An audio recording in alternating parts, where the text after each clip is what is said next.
Hello, ladies and gentlemen, boys and girls. It is my pleasure to welcome you all to this last day, the finals day of Mazaplay.net Desert Cup 2022. My name is Shoaib and I'm bringing you live scenes from the Oman Cricket Academy. What an exciting day of cricket we've got lined up for you. Two matches, and both these matches have a lot of relevance to the tournament. The third position is what the two teams will be fighting and battling out for in the first game of the day. It is going to be Bahrain taking on Saudi Arabia. What a win for Saudi Arabia last night against the same opposition, and I'm sure they will be riding high on confidence. And then, of course, the grand finale, the game that matters the most.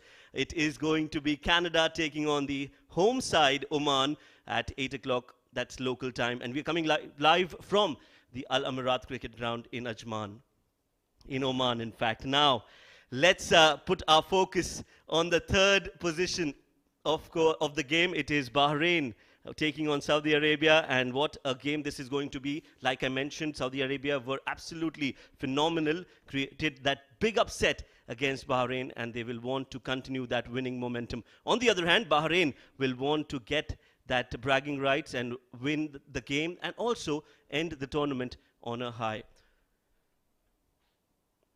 Right, just the right time to introduce my co-commentator and my friend in the comm box. It's Mikhail Vaswani. Mikhail, welcome and good afternoon. Good afternoon, Shoaib. What an encounter we have lined up today. For the places, third and fourth, Bahrain take on Saudi Arabia. But how did they get there? Let's see. Canada looked like undisputed leaders. They just dropped one game in 6 games, and that's why they are on 10 points. But it was a contest between Oman and Bahrain, and last night it was dramatic circumstances that led to Oman making it to number 2. They have the best net run rate, but they finished with only 3 wins, and this meant that they had 6 points. Bahrain, had they gone past Saudi Arabia, they would have been well and truly over Oman as well, and they would have cruised into the top 2. Unfortunately, they missed out, and Oman says thank you very much. Well, Saudi Arabia certainly will want to do a repeat of last night and add 2 more points to their tally as well. So the top 2 teams, Canada and Oman, will play the final later in the evening, 8 p.m. local time. Right, so we are all set for the first game of the day. It is Bahrain taking on Saudi Arabia, but it's also important to know what the pitch and the conditions are here at the Oman Cricket Academy. So let's head down to the center where we've got Suhas Vedam with the pitch report.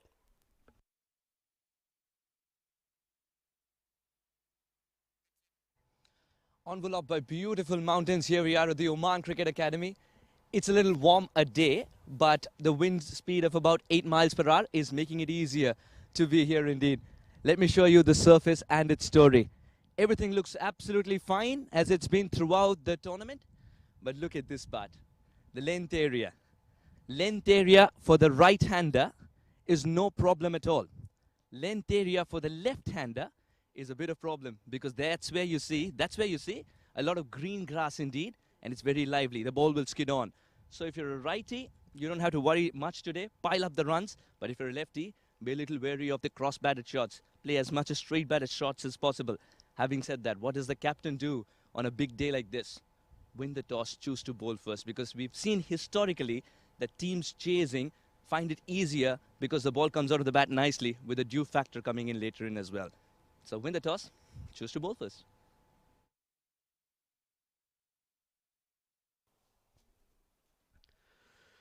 Right, so Suhas, with his analysis of the pitch, and he's been spot on more often than not, says the captain that wins the toss would want to bowl first. Mikhail, I think that's the right call, and we've seen that already in the tournament. The captains winning the toss have more often than not decided to bowl first. And he did add that historically it's always favored the chasing sides on this particular surface. Well, it'll be an all-important toss because it's for the places, and no better time to go down to Abid Ibrahim, who's with both the captains.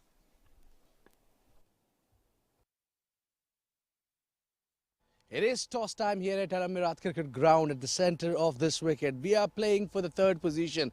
We have 2 teams battling for that spot.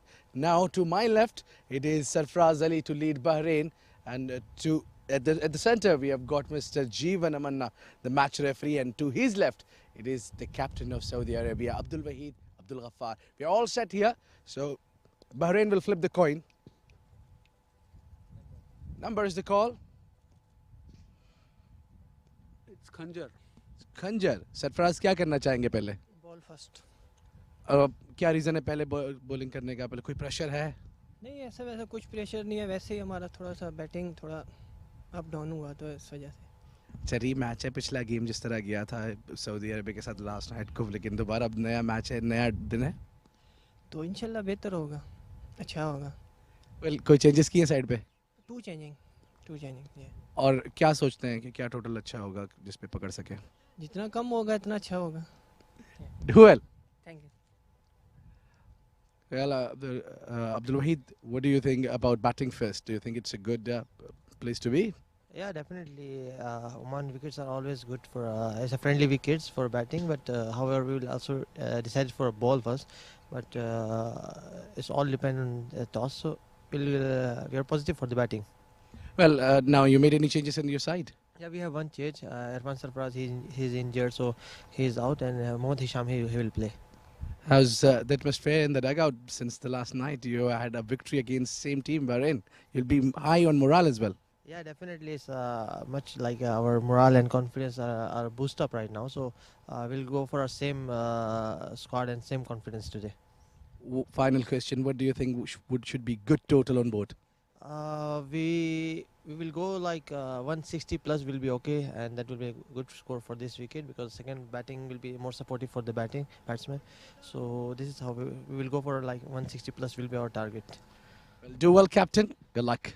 Thank you so much. Thank you. Well, news coming from the centre. It is Bahrain who has won the toss and they have elected to bowl first.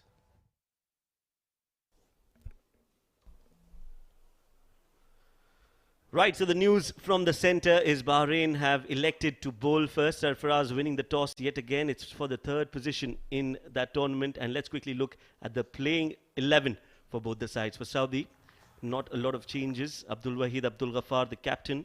With him is Mohammad Hisham Sheikh, Faisal Khan, Zain Abidin, Atifur Rahman. Hasib Ghafoor is the wicketkeeper. Now watch out for this bowler, Ishtaq Ahmed. I think he's been very impressive all throughout the tournament. Kashif Siddiqui and Usman Najib make the playing 11 for Saudi Arabia. Oh yes, Sarfaraz Ali, captain, missed out of the bat last evening. Amar Nasser, the wicketkeeper. Sohail Ahmed, he'll want to get some runs. David Matthias has been struggling with timing. Haider Ali, watch out for him with the bat as well. Played a handy innings. Veer Patiran can bring in the all-round abilities.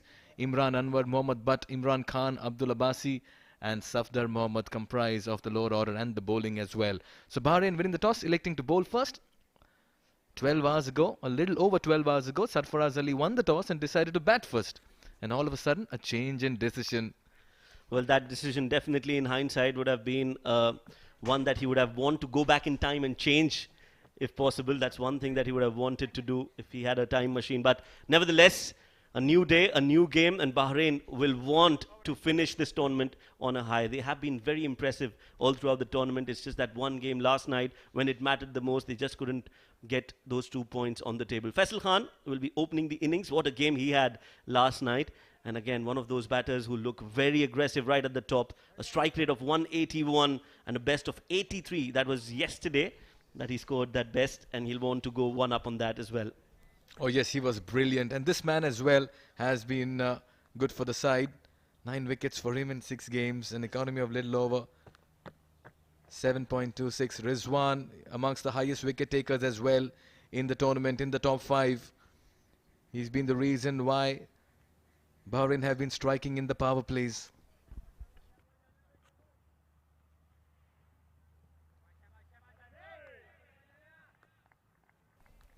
Kasif Siddiqui, strike rate of 100, a best of 28. He's shown glimpses of playing some good hits. All set for ball 1. Empire signals play. And immediately, Faisal Khan has been put down by the most simplest of catches. Can't believe what I'm seeing, but that should have been wicket number 1. Faisal Khan on his way to the dugout and Bahrain celebrating. What a life, what a reprieve. Well, I think he was already celebrating. Imran Javed, before he even caught that ball, that was hit straight at him. Easiest of catches. The first ball, early jitters, nervous hands. I think 2 stiff hands on that occasion, and Imran Javed has grasped an easy catch. You cannot drop these catches, Shoaib. Almost piercing the gap on the off. This is as easy as it gets. Regulation, straightforward catches. And you can't drop the man who's been your nemesis in the last game. So true. How costly is this going to be for Bahrain is something that we'll have to look out for. But as of now, first ball of the innings, he's been dropped. Every run that he scores from here is going to hurt Bahrain. Rizwan, you have to feel for him. Just couldn't get that wicket. Short ball again. This has been pulled up in the air. There is a fielder underneath it. And that chance that he got earlier is not going to be utilized by Faisal Khan. He walks back, and that is a big wicket for Bahrain. A blitzkrieg last night with the bat departs for naught today. That's how cricket and sport is, a great leveler. But once again, credit to Rizwan Butt for just following the batter. And Faisal, always my way or highway, a good look, good high catch taken. Imran Javed will breathe a sigh of relief. Faisal Khan departs without scoring. Caught by David Keelan Matthias. 1 wicket down in the very first over without the runs on board.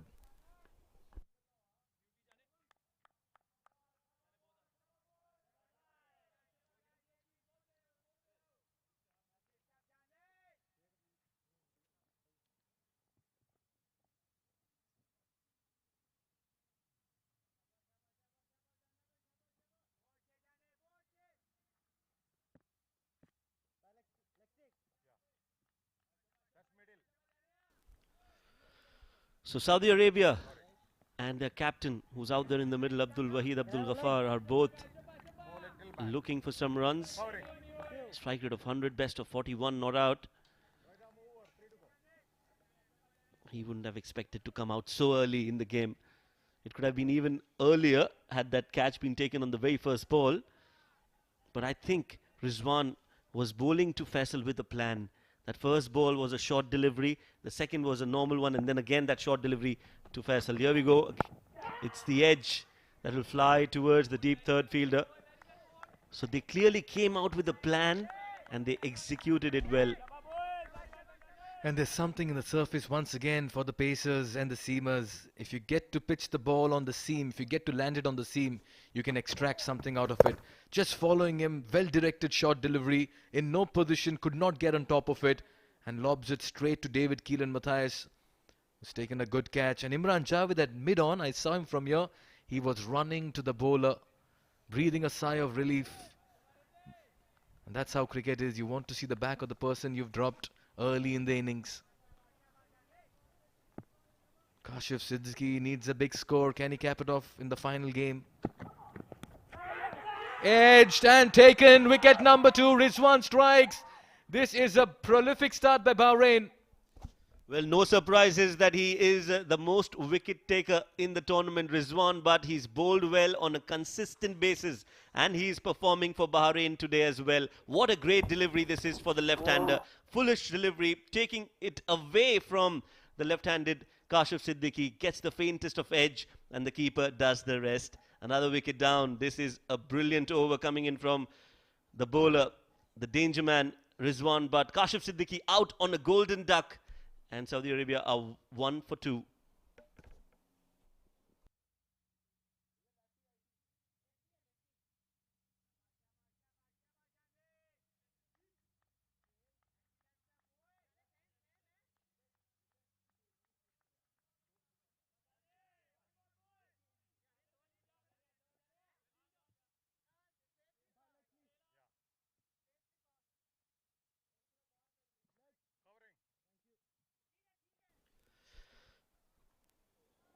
Right, so the new man in is Saad Khan, 35 years of age, 48 runs, early days for him. A strike rate of 102, but all that is secondary. What is primary right now is to survive out there. Last ball of this over from Rizwan. He's got a slip and a gully in place. Gets that ball on the pads. Flicked away nicely towards fine leg. Will only be a single. So a successful over for Bahrain and a great start to this game. 2 for 2 Saudi Arabia after the end of the first over.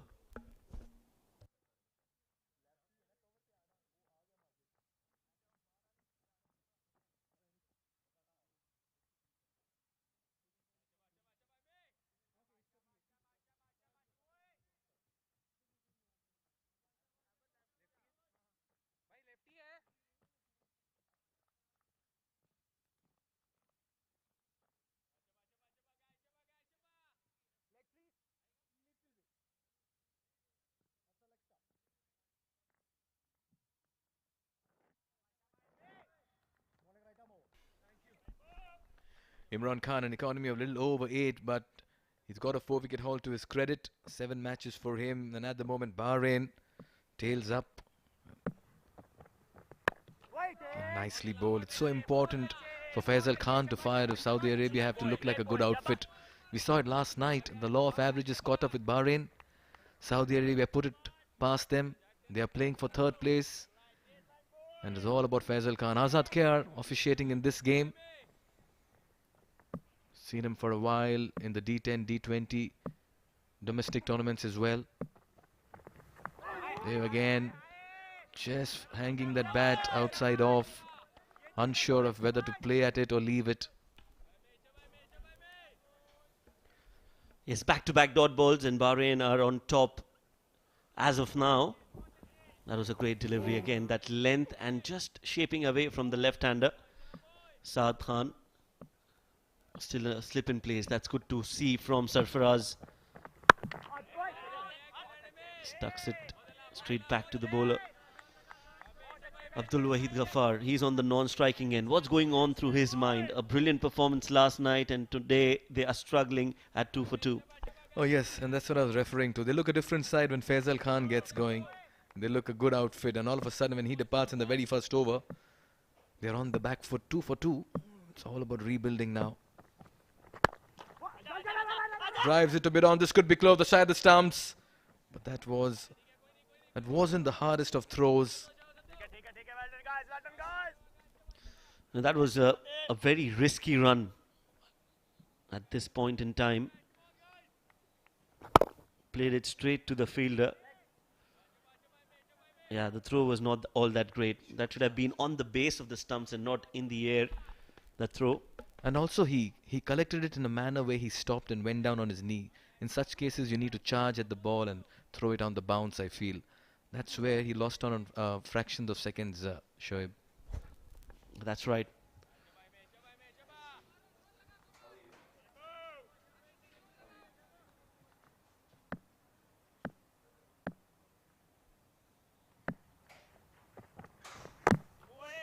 I wanted to cut that. Abdul Wahid too close to his body for that kind of a shot. And that's much better, the one that he's practicing now. A back foot punch. Faisal Khan, that big wicket, has definitely given a boost to Bahrain. They would want to finish at 3rd, but everyone would have expected them to go and play the finals until yesterday, before that match started against Saudi Arabia. Pulled, but not from the middle of the bat. Straight to the fielder, direct hit. Well, is he going upstairs? Yes, he is. What do you reckon, Mikhail? Not too sure if the throw was that hard that it came at the stumps. The pace on the ball from the fielder, because he was in motion when he threw it. And that's where he didn't get that much of force on the ball. But this could be close because it's a direct hit. It'll always keep everyone interested. Looks like he's made it.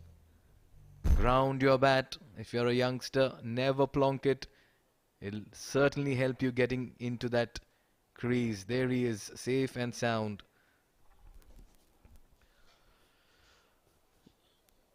Yes, one of those comfortable and easy decisions for the television umpire, Anant Kumar. 4 runs on the board at the end of the 2nd over with 2 wickets down, Saudi Arabia.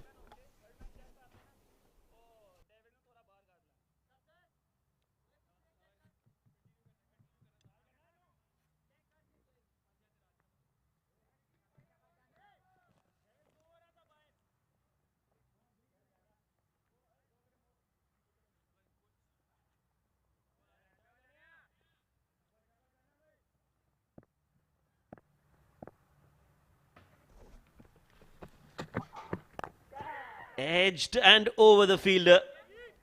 Will that go all the way? Yes, I think it's touched the ropes. A valiant effort with the foot, but that's not going to be enough as Rizwan is disappointed. Saudi Arabia get their first boundary. And that too through an edge. That's been the problem with them this afternoon. Nothing has come from the middle of the bat. They've been edgy, streaky. There again, looked to play it in front of the wicket and just raced towards the third man region. Imran trying to bring that boot of his in time, but to no avail. Nevertheless, Saudi Arabia need a move on from here. They need a partnership. They need somebody who can just counter-attack as well. Can the captain bail the team out of trouble?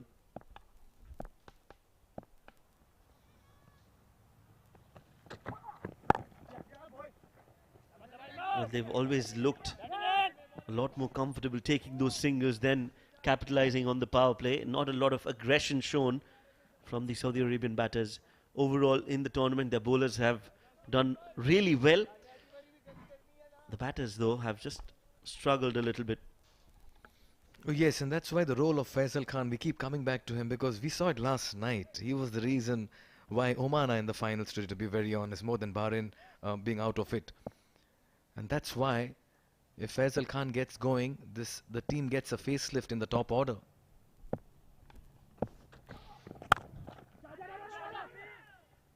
Another tight single taken. This one again not timed too well.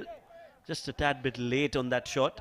But Rizwan, what a performer he has been.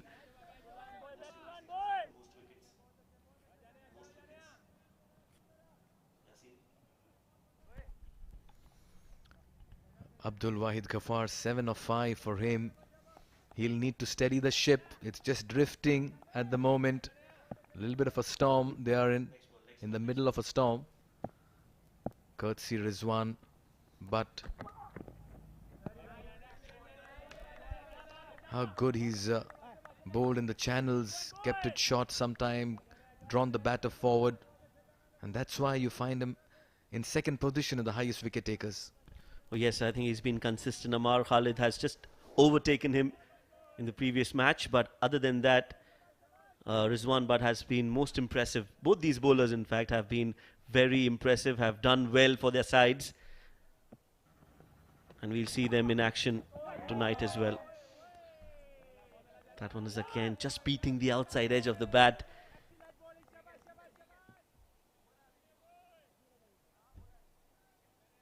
Some movement in the air, and that is what has been his main weapon, especially with the new ball. And watch out for that delivery that surprises the batter, the short delivery that hurries the batter as well. That's something he's got it really well. That's because it's directed in the right area and region, making it very uncomfortable for the batter. And that just takes off as well.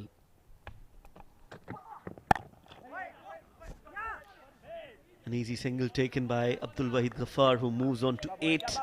And that's the end of the third over. Saudi Arabia are 11 for 2 after 3.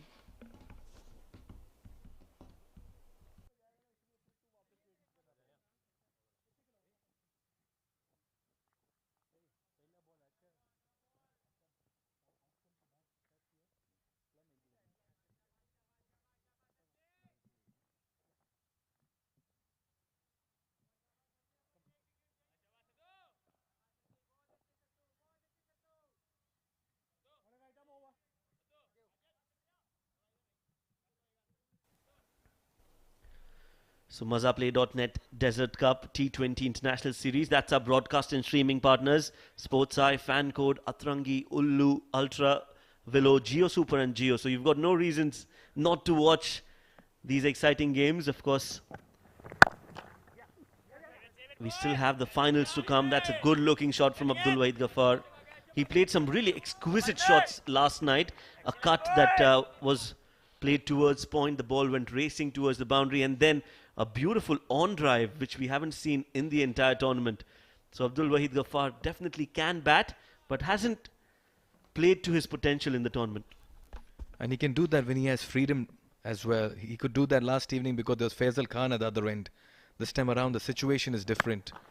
Nicely driven straight back to the bowler. As a batter, you like to play your shots knowing that you have the cushion of runs or you have somebody already striking at the other end. It's all situational sometimes. And as a captain, you'll want to shoulder more responsibility when your team is 12 for 2.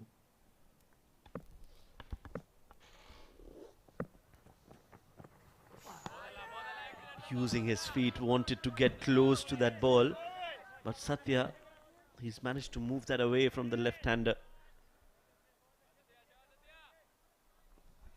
Some late movement. Oh yes. He can be a very difficult bowler, Satya. Very unassuming in his run-up. Keeps it very simple, 3-4 steps into his stride. We have been drifting down leg.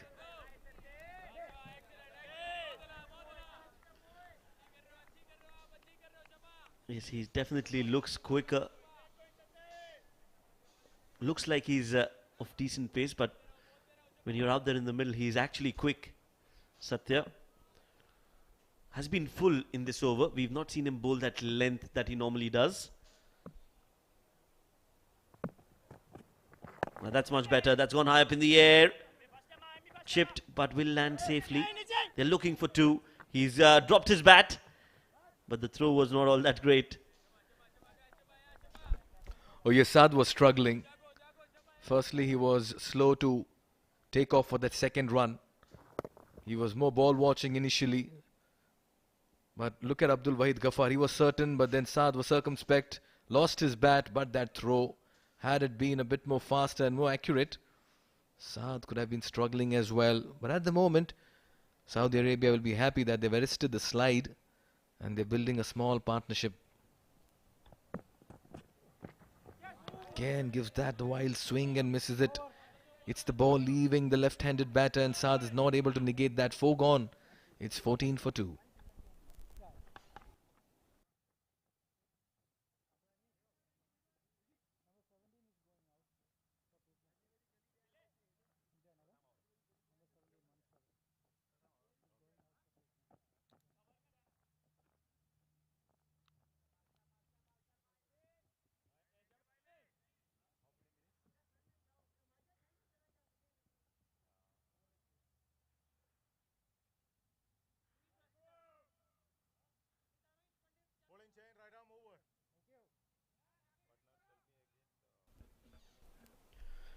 So Saudi Arabia, after the end of the fourth, are 14 for 2.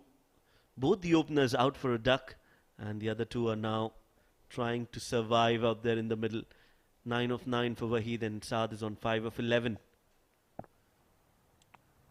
As in comes a bowling.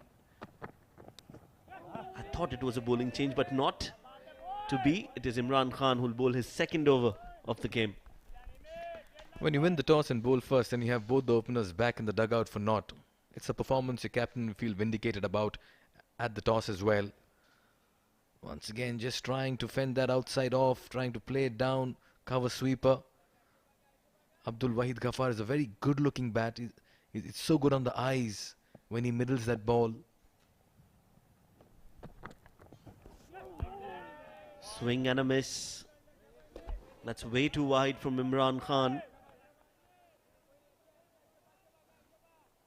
Didn't have to go for that delivery, but again, it's just that the runs are not coming in as much as they would have expected Saudi Arabia, and that has forced Abdul Ghaffar to try and take on Imran Khan. Yeah, in this format, you lose 2 early wickets and you get into a little bit of a rut, then you have to at some point in time get a little adventurous. The situation will demand, just like how Abdul Wahid is trying to go after the bowling. You cannot go into your shell too much as well. That's why you can see him trying to play the big shots. And I've just liked the way Imran Khan is finding the channel around the off-stump region and getting the ball to move away with the slip in place. It's more about creating an opportunity. Yes, and as you can see, there's one more fielder. One more fielder who's been moved onto the offside.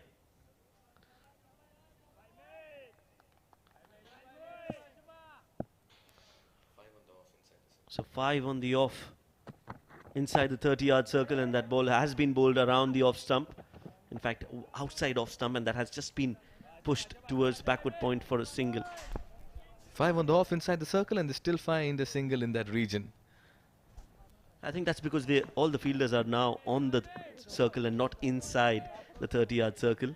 They're more than happy to give those singles, at least until the power play overs are done. Beautifully captured that field change. For the left-hander now, they've got 4 fielders on the off and a slip.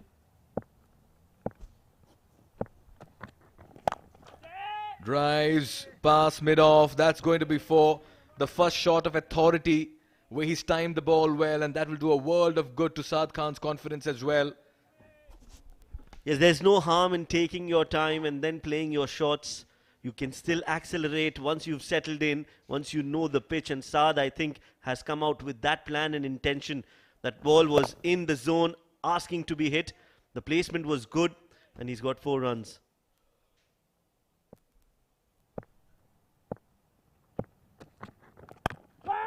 And that's much better length from Imran. Just realizing that the previous ball was a lot fuller, he decides to get it in that good length area, the corridor of uncertainty.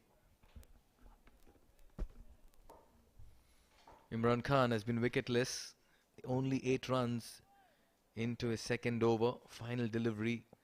Sarfaraz Ali winning the toss, deciding to bowl first, and what a start they've had. Again, just dragging it short. He'll end it with a dot ball. This is the fine performance by Imran Khan. So the first 5 overs are done and dusted with. Saudi Arabia have lost 2 early wickets and have managed only 20 runs. There'll be a change in voices. Suhas Swedham and Abid Ibrahim will be joining.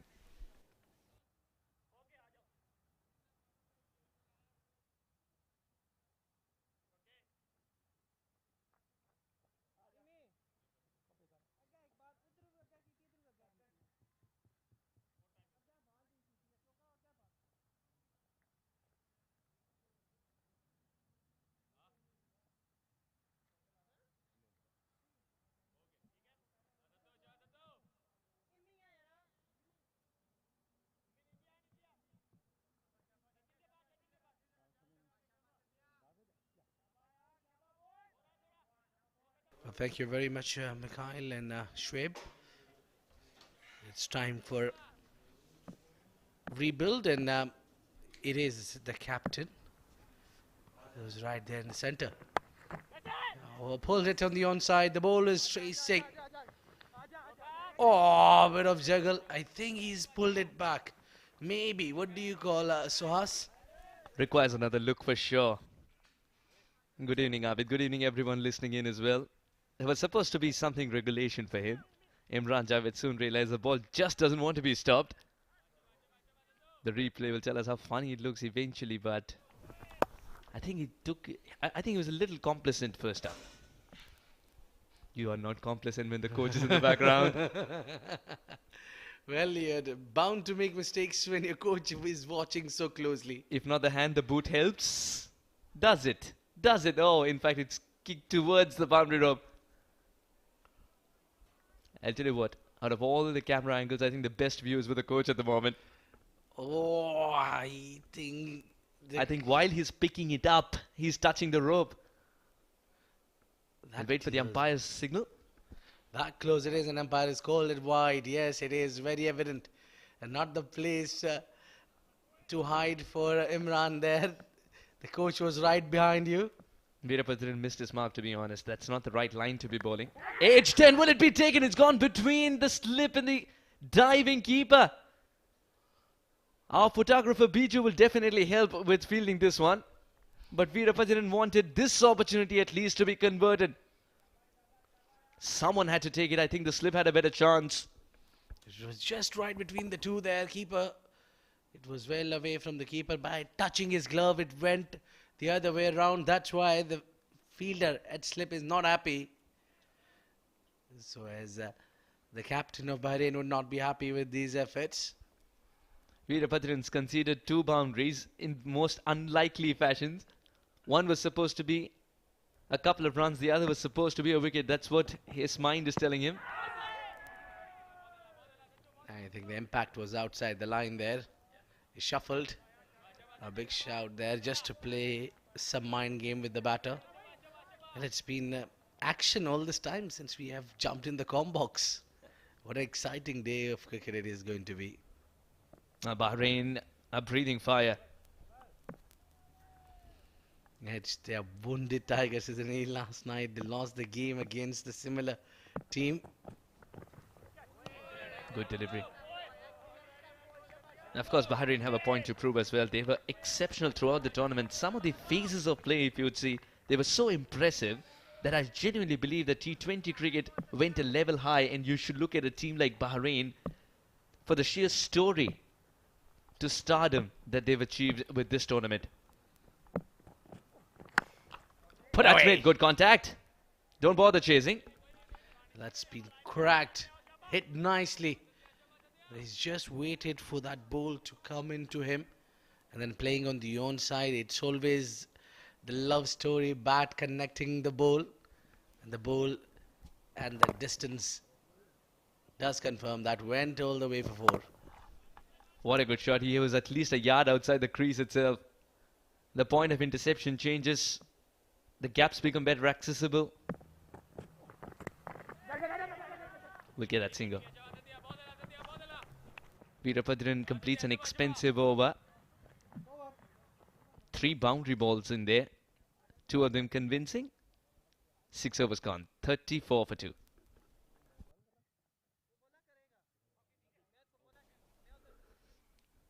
Very eventful first 6 overs. Bahrain winning the toss and choosing to bowl first. First ball was a drop catch. In the second ball, this happened. David Gill and Matthias pouching that catch to send Faisal Khan back to the pavilion. And then Rizwan generating the outside edges.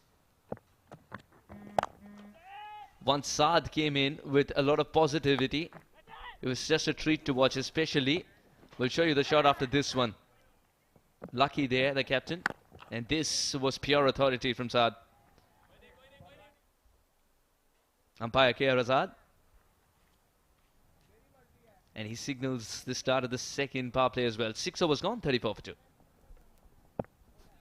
Imran Javed, moments ago trying to save a boundary. Now with a ball in hand. Abid, how much has he impressed you? He's got that extra bit of pace and bounce. Yeah, bowls those heavy balls as well. Immediately picked up between the fielder and the bowlers, running away for 4 runs. Well, not the ideal start for Imran Javed with the ball in hand. Beautiful shot. He did just enough to send it for 4. All he wanted to do was just hit in the gap. Didn't bother about being in good shape while doing so. Just enough bat percentage as well, teasing the fielder, Rizwan. Now he's standing outside the crease because of the hint of swing Imran Javed's generating. It becomes drivable length as well once you're standing outside the crease, and if that's the length that he's going to carry on bowling. It's always hard for a bowler to make a comeback when you go and get hit for a boundary on a very first delivery. It's the other way around when you pick up a wicket on a very first bowl. So it's kind of a start which is very important for any bowler. Absolutely right, Abid. 26 matches, 23 wickets with an economy of 8.03. And he's not someone who shies away from operating in the power play as well. Today, of course, he had to wait to end the power play. More cushion allowed for him in the deep. Well done, boy! He's a utility player, Imran Javed. This man, Suhail Ahmed, has some runs due. At the start of the tournament, he was flawless. 3 back-to-back 50s. And last night, because of him getting out early, the entire team Bahrain struggled. Just when you want to put aside the concept of law of averages, it sort of catches up, doesn't it, in our game? Indeed, you're talking about Imran Javed. Yes, he's a very crucial member in the team of Bahrain. He does the similar job what they expect in the bigger level. Like we see Hardik Pandya in India's team. They have a fast bowling all-rounder. Nowadays we have for Pakistan Mohammad Wasim. There is every bowler, fast bowling all-rounder the team carries. Big clear shout, no.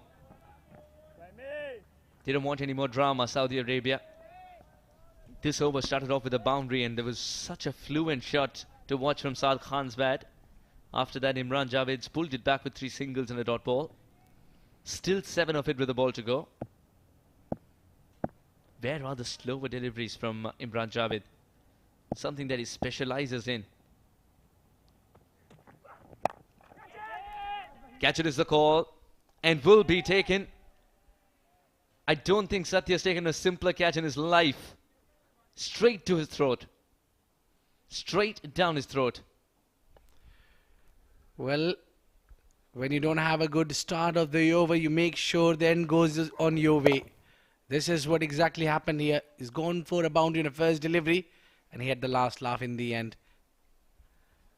Gone is Abdul Wahid, the captain of Saudi Arabia, 19 of 18. It's 41 for 3.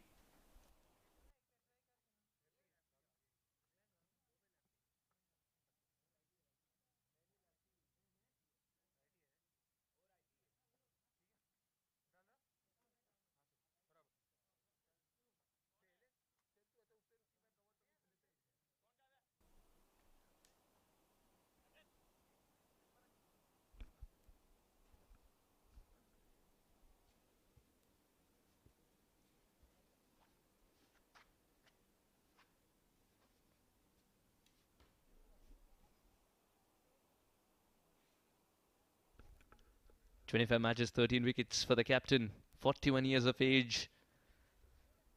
That economy as well is very decent, 7.4. 25 matches, 13 wickets suggests, Abid, that he's not someone who bowls regularly or completes his quota every time. Just makes the most out of those overs which sort of stop a partnership from prospering. Or when a new man is in, probably gets an over. And I also think- like the fact that sometimes certain bowlers prefer from bowling from a certain end. And for him to give him the change of end, he completes an over as well. Yeah, but then he's also a useful bowler as a team, and he's a fantastic bowler. All this time, I remember one occasion when in the penultimate over, he's gone only for 2 runs. Where it was his partner who leaked the runs and they lost the game against Canada.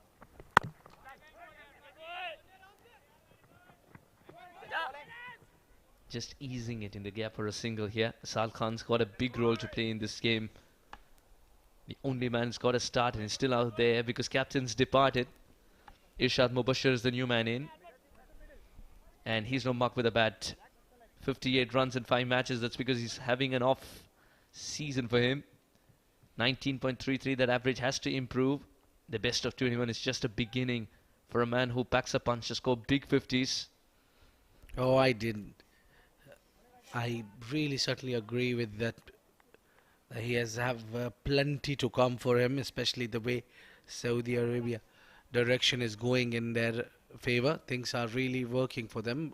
Looking, as captain also mentioned, that maybe coming up a couple of more years they'll be in all sort of a different level.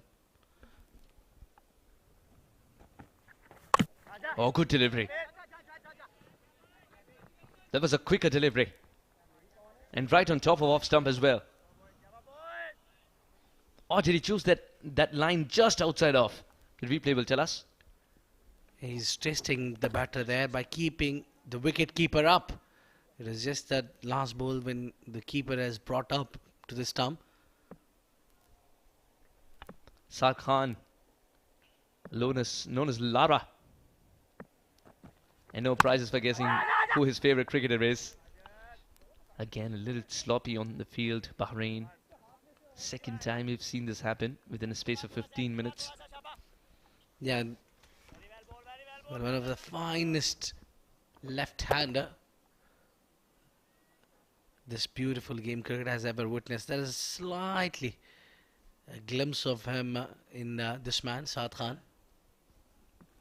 Especially with the way he opens the face of the bat, uses the wrists. That's an excellent shot. That's an excellent shot. He knew what he was doing. Sarfaraz Ali didn't want to give him any room. But the batter had decided, I will work with whatever room's available. It's not an easy shot to play either. And also that you have the keeper up, you make sure that you need to time it well. And he did. Not just timed it well and picked up the gap as well. Beautifully done. Irshad Mubashir. He gets his first boundary. Now the captain need to pick up a wicket as well. So they need a wicket in the regular intervals. That's how you can stop that big total being posted. Now this is better now, where you're bowling around the off stump and inviting batter to try to play on the front foot rather than back foot. Yeah, because you have the keeper up, you really want to take that little chance, and it's quite challenging to keep.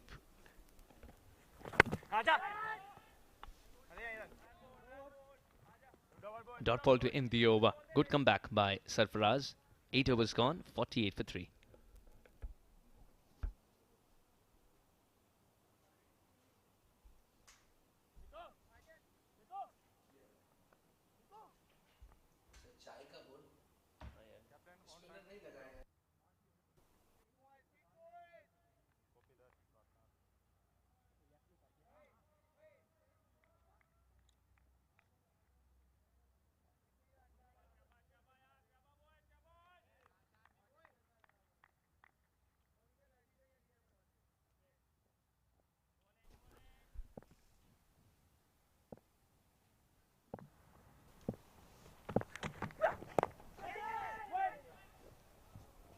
Straight to the fielder at backward point, Haider. 7 of the first over for Imran Javed, but he was able to pick up the wicket of the opposition captain. Well, Shaz, now it's despite losing 3 wickets, but they're still on the right track in terms of runs on board. All they need to do is accelerate at the right time and choose the right bowlers. That's great adjustment by the batter.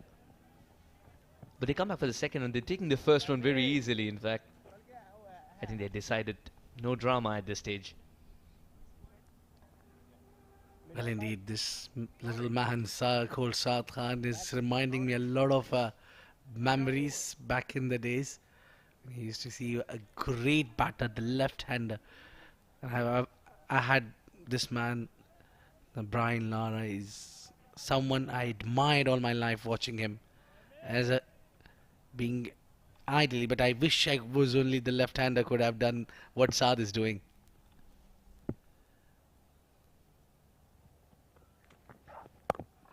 Yes, you both share the same interest then. Saad Khan's idol is Brian Lara indeed. And I think you have to earn your place. I mean, you have to earn that name. If someone's calling you by your idol's name, you have to earn it. And it's a big moment in his life as well, Saad Khan's. Well, indeed. 50 comes up for Saudi Arabia. Yeah, indeed, that's a big reputation that you need to carry because people will be really there to judge you as comparing with some of the greats. Absolutely. Once again.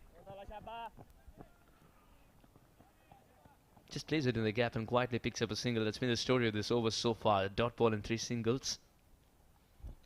I think this game is also entering into a quiet phase once the field is widely spread.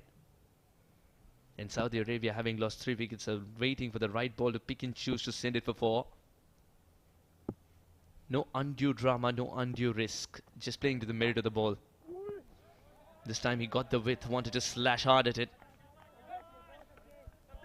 Yeah, he's stunned with that ball, still doing some movement of the deck with the angle and that extra bounce, extracted beat and Irshad Mubashir there.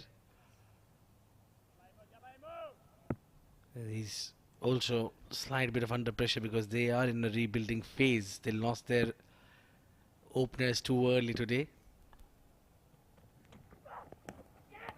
There was some edge, and yes indeed, Imran Javed strikes again. It's Irshad Mubashir this time around who's lost patience.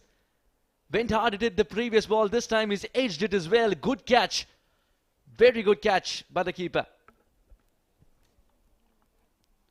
Well, that wicket was due, the drama was due, the way Imran Javed was bowling in this over from beginning. He has that tendency to pick up wicket on the last ball, and he does yet again. Irshad walks out on 6:51 for 4.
51 for 4 at the end of 9.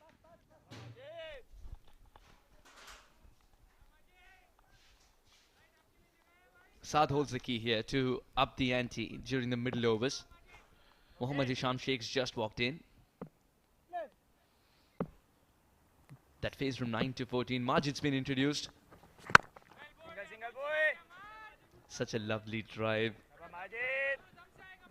Now, whenever left-hander plays any drive shot, usually the noise from the bat, it's more echoing than the right-hander. I don't know. That's what I feel.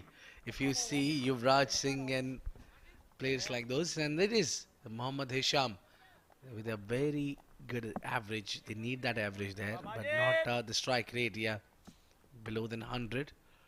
20 overs game.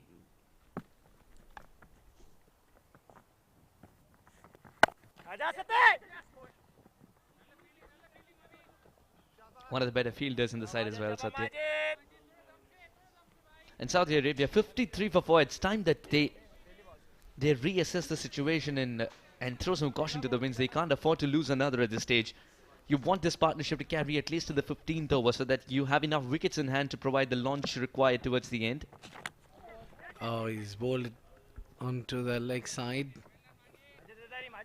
But now every time Saudi Arabia loses a wicket, the pressure gets bigger and bigger for Saad Khan because he's holding one end. And that's what, more than the actual batter who gets out, it's more headache for Saad. What is it about left-handers named Saad in this tournament, huh? Pressure all the time? Yeah, indeed. Another left-hander named Saad is all gearing up, let me tell you. Big day for Canada. Absolutely. I tell you what, all the other teams from the Middle East, they would have played some cricket over here. They understand the situations, the conditions better, the ground better.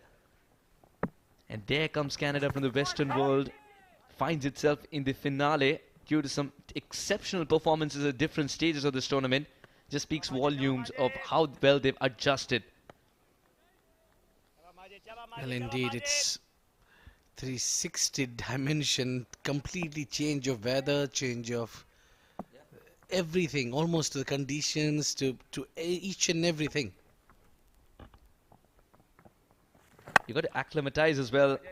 That's a beautiful shot. Oh wow, he's picked his spot here. Mohammad Hisham Sheikh is announced. Yes, he's out there with a bat in hand indeed. All it took was 3 balls for him to find his first boundary. Slightly pitched up there. He just kind of wanted batter to play on the offside, rather. He bended down one knee and he goes over mid-wicket. And doesn't need to play at those. So in his mind now, 5 runs of the first ball that he's faced, or 1 ball that he's faced rather. In this over, Majid's gone for 9 with a ball to go. Will that extra ball hurt him, or will that extra ball be a boon?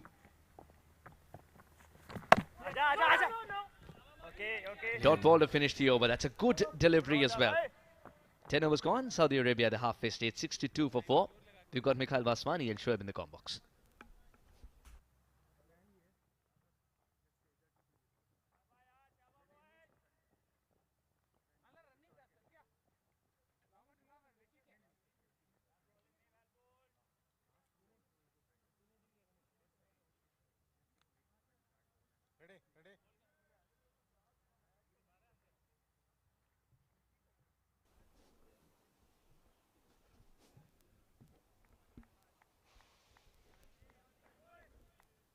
Thank you very much, Suhas. These visuals coming to you live, courtesy an ITW, Prodigy and TPT 360 production. Even as Saudi Arabia try to make the most of the conditions in off. Oh, look at that for a slash on the off. He's looked very fluent in the middle this evening, Saad Khan. He's played some exquisite drives down the ground. But the problem for him is his partners at the other end who just left him and walked back to the dugout. They need a partnership, and at a brisk rate. They played superb cricket last evening. They'll need to draw inspiration from there. This time slash straight to the fielder at point, and it's taken a very good catch. That was travelling, but he timed his jump to perfection there, Haider Ali. Another wicket falls. Hisham has to walk back. Half the side back in the dugout. And Bahrain are making merry in the middle. This after they won the toss and decided to bowl first. Imran Javed with that wicket. An innocuous action. Didn't get on top of that. Look at that for timing your jump. Beautifully taken. Hisham departs. Wicket number 5 here for Saudi Arabia. It's 63 for 4.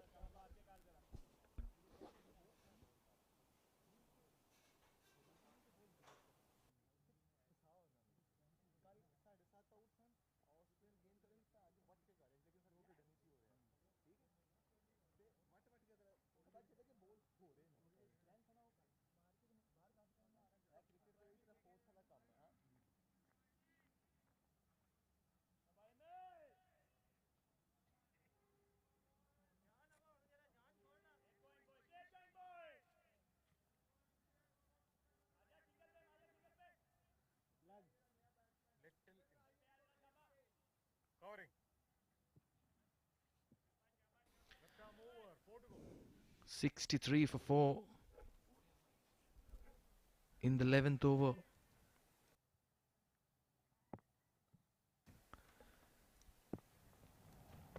Imran to continue. Oh, it's edged. And they'll run away to the third man for a 4. He gets off the mark in the streakiest of fashions, and Usman won't be complaining. He likes to use the long handle to best effect. No better time to welcome my co-commentator as well, Shoaib Ahmed. Thank you, Mikhail. Yes, at the halfway mark, 67 for 5, Saudi Arabia. They are looking for runs and they will take all that they can get. That was off the edge. Doesn't matter as long as they keep coming for Saudi Arabia. Usman Najib, he's the new man in and he started off with a 4. Best of 19. Will definitely need more than that for Saudi Arabia to get to a decent total. Imran Javed continues, gets that angle across. He's so good with that angle. Just beating the outside edge of the bat again of Usman Najib.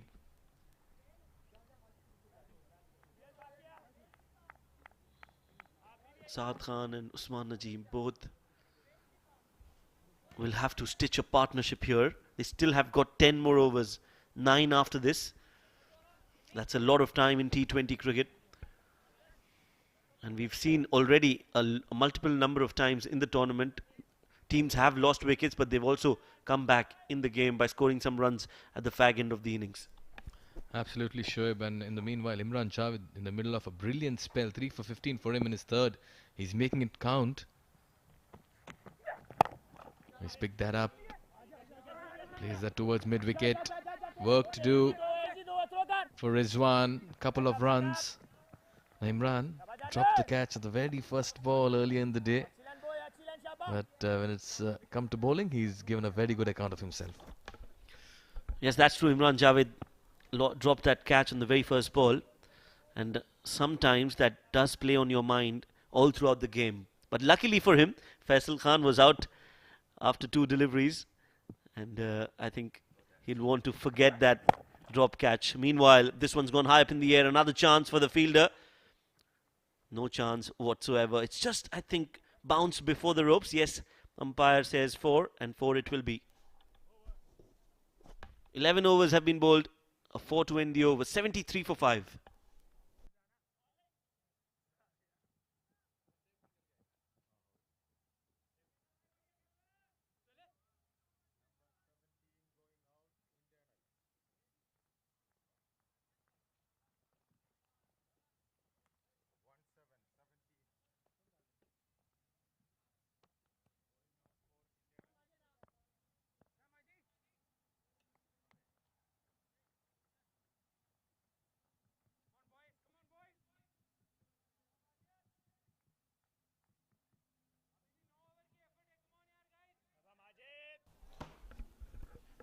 Saad has been the only batter who's looked good. He had Waheed for company. He was just about getting ready for a big score, but then departed. Faisal and Kashif departed in the very first over. Irshad and Hisham in single digits as Majid bowls his second over down the leg. That'll be a wide. And that's where Bahrain need to tighten things. No extras, no free runs. Yes, he was expensive in the first over, gave away 10, and now he's bowled a wide. So we'll have to cut that on Majid for Bahrain.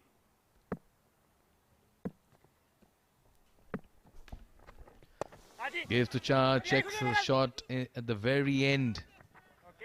Nicely bowled by Majid. Always an opportunity when a left-arm orthodox spinner is bowling into a left-handed batter. Can play with the turn. But this is going to be an interesting battle, interesting contest. Usman, since the time he's come, Shoaib, he's only looked to play the big hits. Yes, he does have a long handle. Wants to hit the ball out of the park every time. We'll just have to be a little cautious on the shot selection. If he can choose which deliveries to be hit, he will get some important runs for Saudi Arabia. You can't be going berserk on every ball, so you'll have to pick and choose your battles wisely.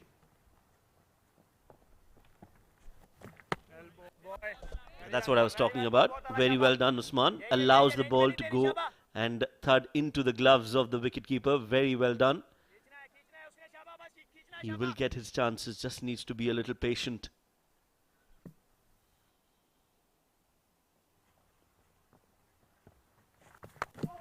Gets the inside edge, they're looking for that quick single. Will get it comfortably in the end. That's a much better ball from Majid, getting that arm ball in. Not a lot of turn, so the spinners will have to depend a lot on the variation in their pace. Will have to bowl a lot quicker, and sometimes to deceive the batter will have to bowl slower as well. That's where they'll have to manipulate and make the batsman think.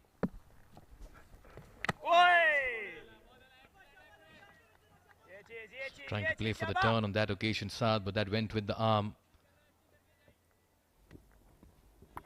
Just trying to drag that from outside of off.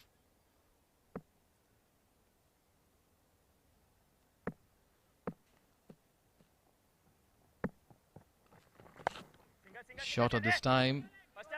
Just played it towards backward, deep backward square leg. Rizwan with the fielding does well to keep it to 1.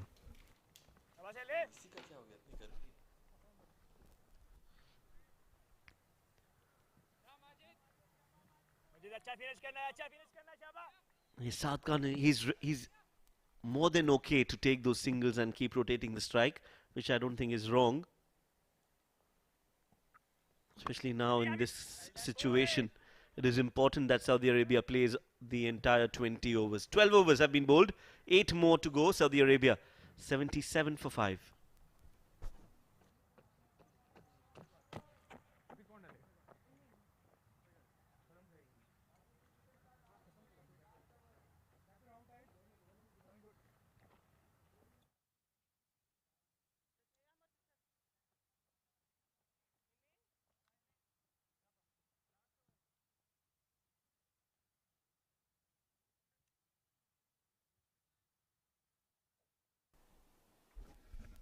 Rizwan Butt did the damage on top, took 2 wickets in the very first over. He's been amongst the wicket takers, and after that Imran Javed 3 for 21 in his 3, and he'll complete his quota of overs as well, as he'll finish off with 4, as he's being persisted with. The rest not amongst the wickets, but have been very tidy with the ball.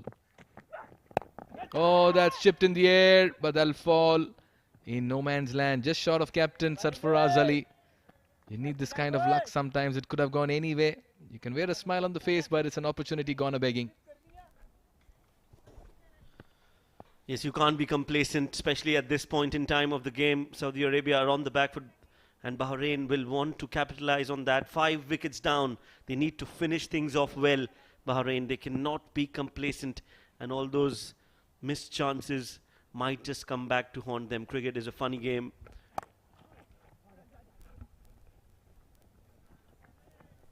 This one's just been played towards long off. Hasn't timed it too well, but will get a single.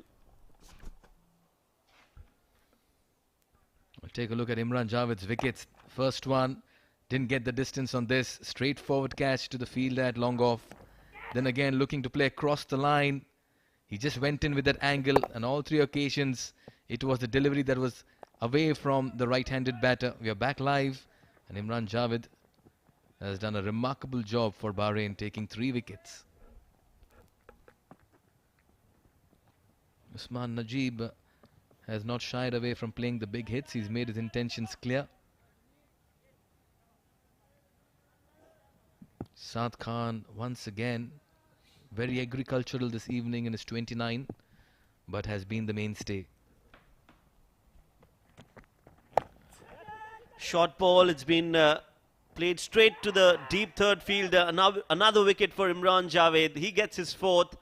What a spell he's bowled here tonight at the Oman Cricket Academy. Has bowled that length that has been troublesome for all the batters, including Usman, who wanted to go big, finds the thickish edge and flies towards the deep third for a simple catch. So wicket number 6 down now for Saudi Arabia.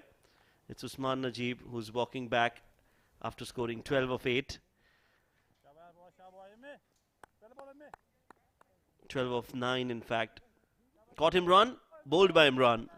Saudi Arabia 80 for 6.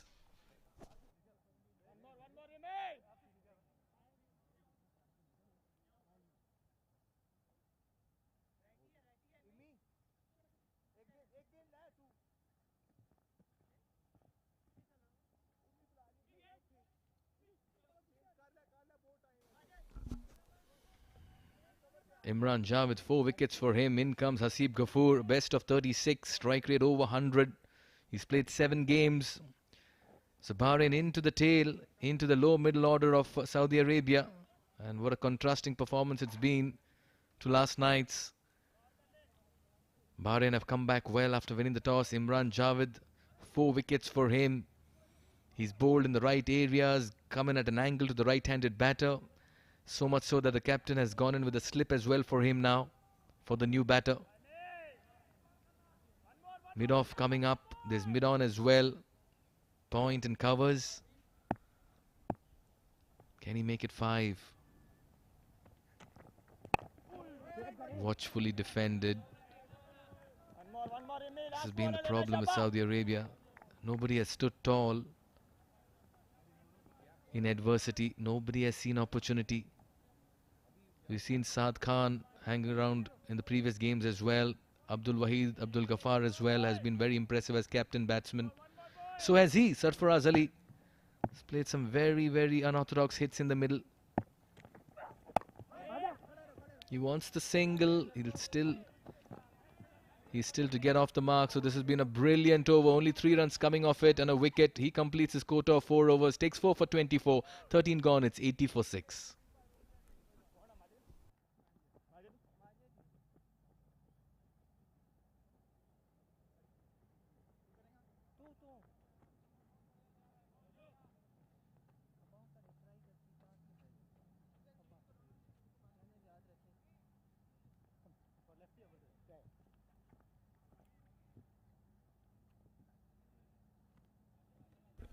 We are in beautiful Oman, and the skyline is there for everybody to see in the twilight zone, and it's an ITW Prodigy TPT 360 production.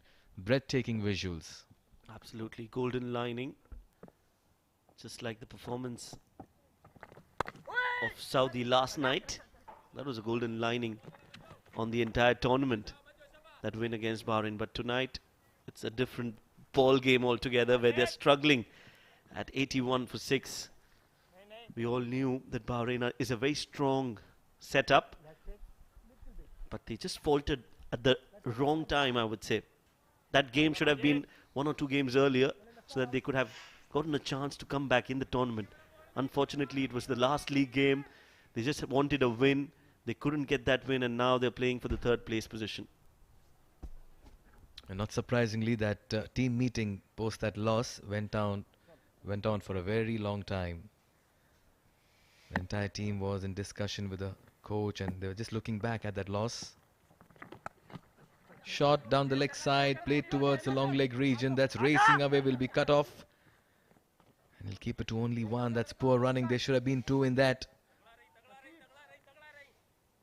But Saad Khan is telling his partner, let me take more strike. Yes, and that should be the case. He's the man who's settled now, has to play most of the deliveries that are left, if not all. Outside off, no foot movement, should have gotten close to that delivery. No turn whatsoever. You can see the ball just continuing that same line, that same trajectory.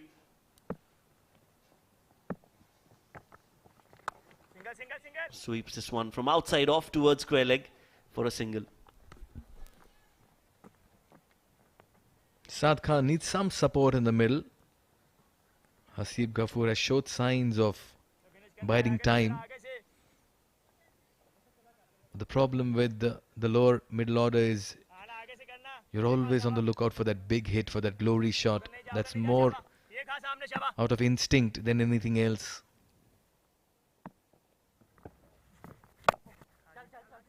Puts that away towards deep backward point for another single.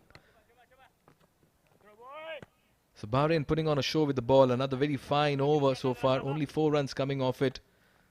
It's the middle overs where Bahrain has done well after putting Saudi Arabia on the back foot.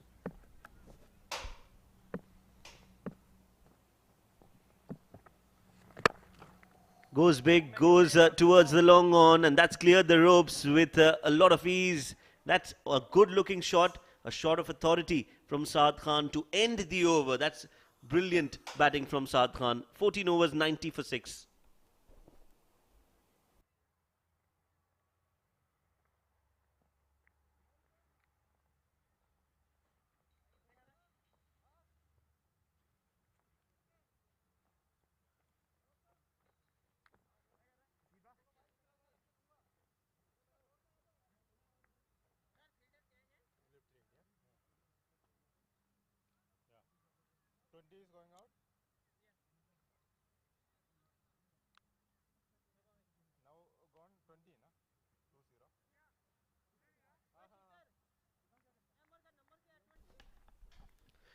So Satya has been reintroduced in the attack. 2 overs before this, 15 runs is what he conceded. Hasn't taken a wicket yet.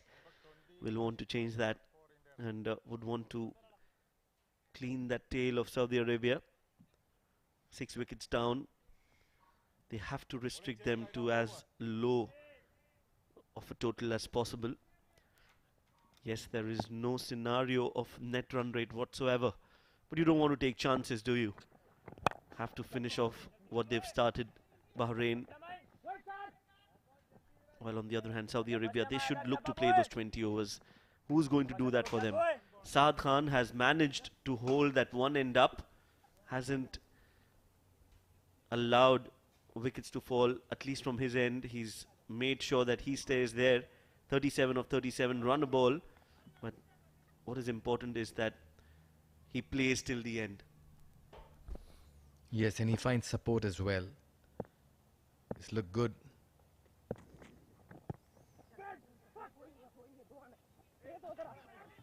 How things changed in this tournament, Shoaib. We've seen close games, last over finishes, Oman coming from behind, almost out of the equation, Bahrain surprising everybody, Canada playing a very, very fearless brand of cricket, overhauling a target of 190. Oman going down in the final ball in the first encounter with Canada, and then second time when they played them, they lost out in the last over. Last evening, Saudi got past Bahrain. It's been quite a ride, the Desert Cup T20I series. So true. Couldn't agree more on that. We've seen some high quality cricket. And what has been special is that teams that were written off came back and came back strongly. Right, so 6 wickets down already for Saudi Arabia. Let's quickly look at those 6 wickets and how they fell. I think that initial blast from Rizwan did the trick. That big wicket of Faisal Khan was an important factor in that downfall. That was again another great wicket. This was wicket number 3, caught at long off, easy catch. Just threw their wickets at the wrong time. Again, trying to accelerate when it was not needed. This one was, oh, what a good catch that was. Great jump. And then that's the wicket number 6. So a lot of wickets, if you see, the catches have gone behind square. There was one which was Faisal Khan's wicket towards long on, and there was the last one as well towards the deep third. So clearly goes to show, if you pitch the ball as a fast bowler around that half mark of the wicket, you do get some bounce and pace off the wicket. Saudi Arabia, they've got some really serious bowling lineup as well. All they need to do is get a decent score on board. And when I say decent, I mean at least 130 to 140. If they can get that, Saudi Arabian bowlers will fancy. And if they can get those early overs where they can get early wickets, I think we have a game on our hands. Yes, and also Bahrain have shown signs of crack as well in their batting order sometimes. They as well falter. We've seen it last evening. Saudi should believe that they can once again make those early inroads into the Bahrain batting lineup. Meanwhile, Satya continues. It's picked up nicely, played towards deep backward square leg. It'll be another single. David Keelan Matthias, Imran Khan rather, doing the fielding there at fine leg.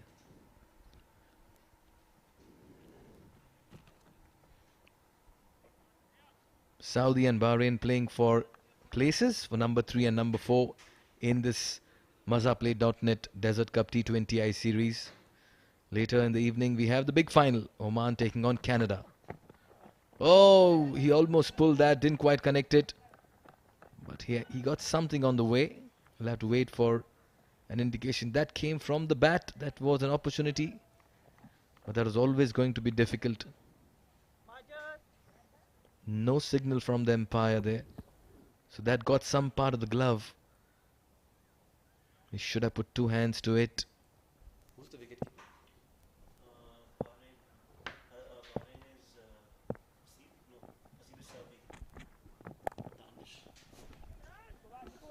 That's been played fine towards the square leg. They're looking for 2 and will get them comfortably in the end. That's Ahmed bin Nasir, the wicket-keeper. 15 overs have been bowled. Saudi Arabia 97 for 6. A change in the combox to take you through. For the next 5, it's going to be Suhas Vedam and Abid Ibrahim.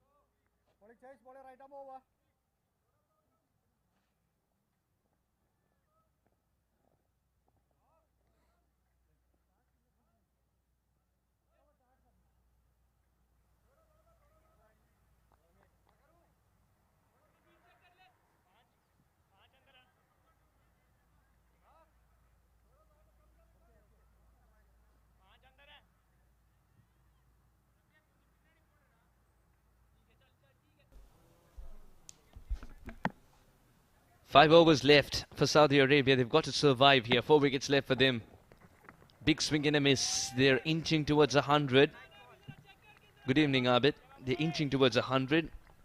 They need much more than that. It's a great comeback by Bahrain after their trouncing last night.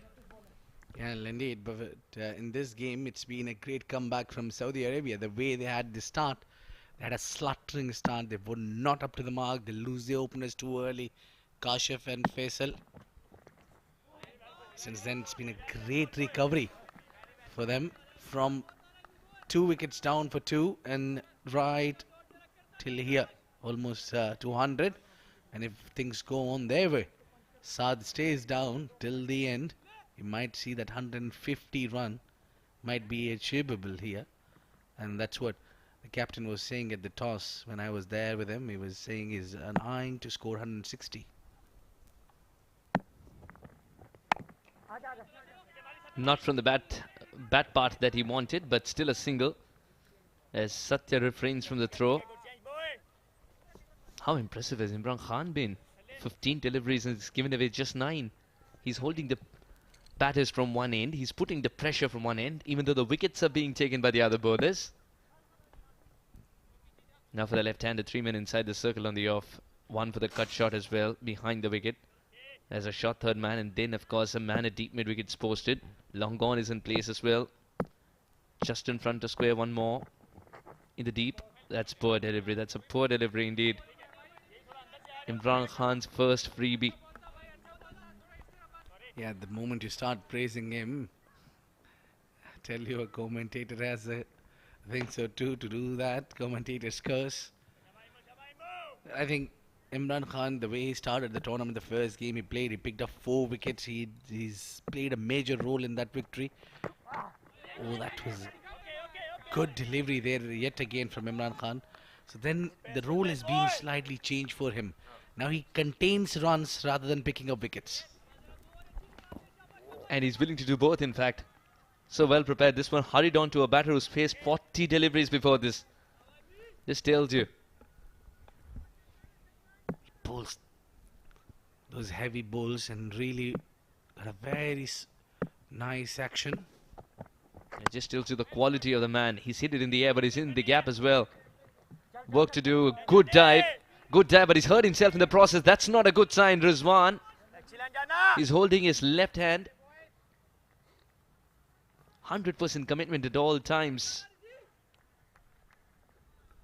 Now 100 up finally there. This was just hit the right direction between the two fielder, but the effort from Rizwan Butt is to cut down that one from the boundary line. Good slower delivery. Slightly early into that shot was Saad Khan. Was just inching towards what looks like a runner ball 50 as well. Hasib Khafoor 6 of 10. The last 4 overs. Can they get that big finish? 102 for 6.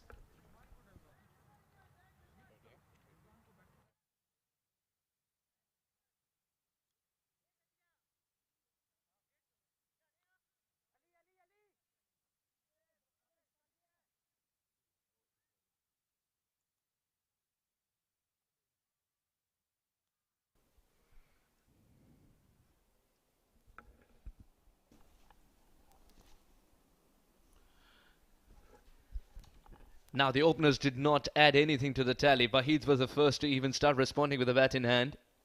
Saad's out there playing a good innings under pressure, 43 or 43. Then the little slump of Irshad Hisham and Usman returning as well without troubling much.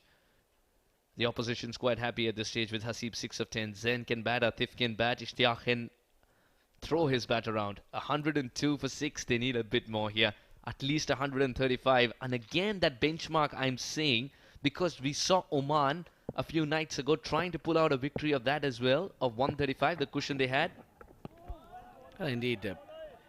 Well, I think it's still 102 right now, but they'll be eyeing to score that 150, obviously. And now this is a good delivery with the angle going away. Saad is trying to hit that ball a little too hard. 34 deliveries has been played as a dot ball here. That's something that you need to do when you're rebuilding. But yes, if you convert those half, 15 deliveries, at least 15 more runs. Big swing and a miss. Good intention there. Not at the execution. Rizwan's quick as well. And he's generating that extra bit of bounce. And Saad has just realized that.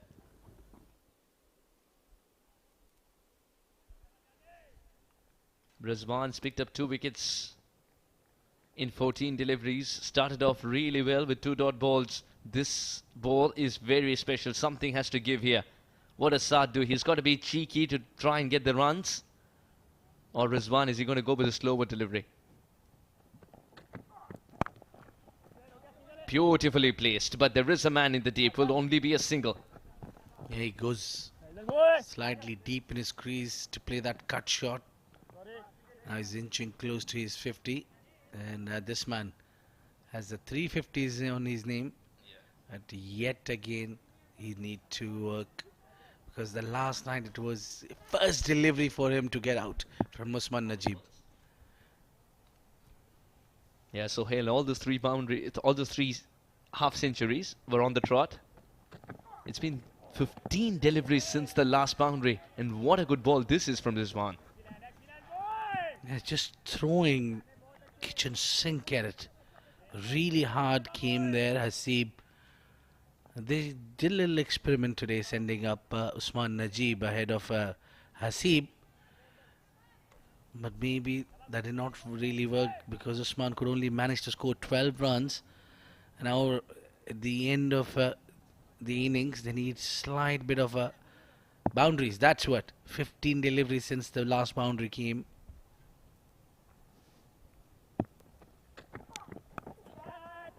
Not in control, but it's okay if it's going to go the distance. Hasib Ghafoor's thanking the edge of the bat for that 6. Well, there is always a risk involved when you're playing aerial, and this time we had the intent to play on the onside, getting that top edge and that flung over all the way for 6 runs. What else you can ask when you're not getting something from the middle of the bat?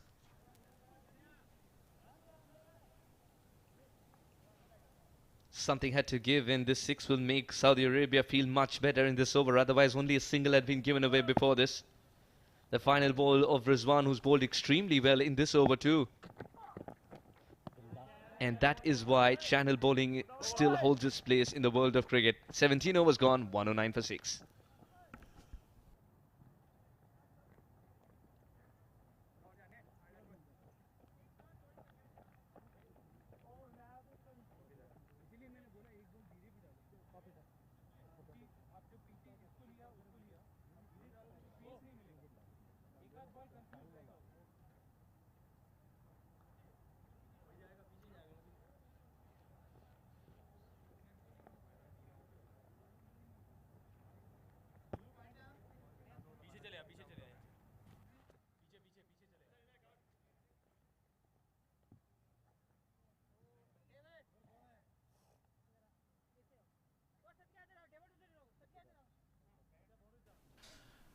It's been that kind of an affair here.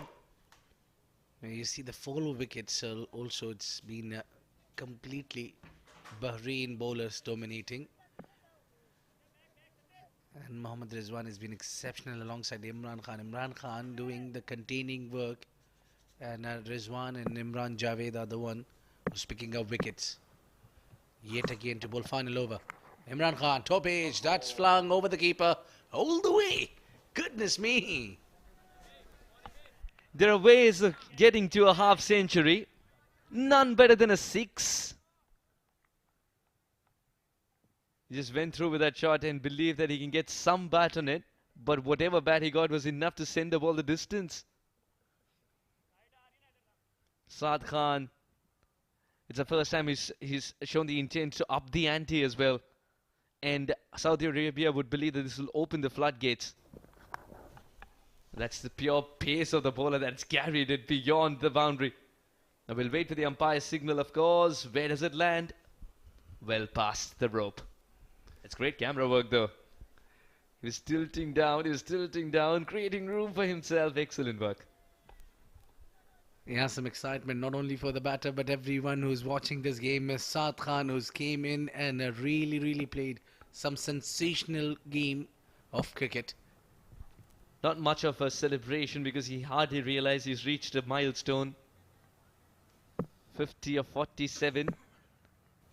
It's come a little late in the tournament, but a 50 will make him feel much better as he packs his bag. Oh, what a shot! This is pure authority and class once again.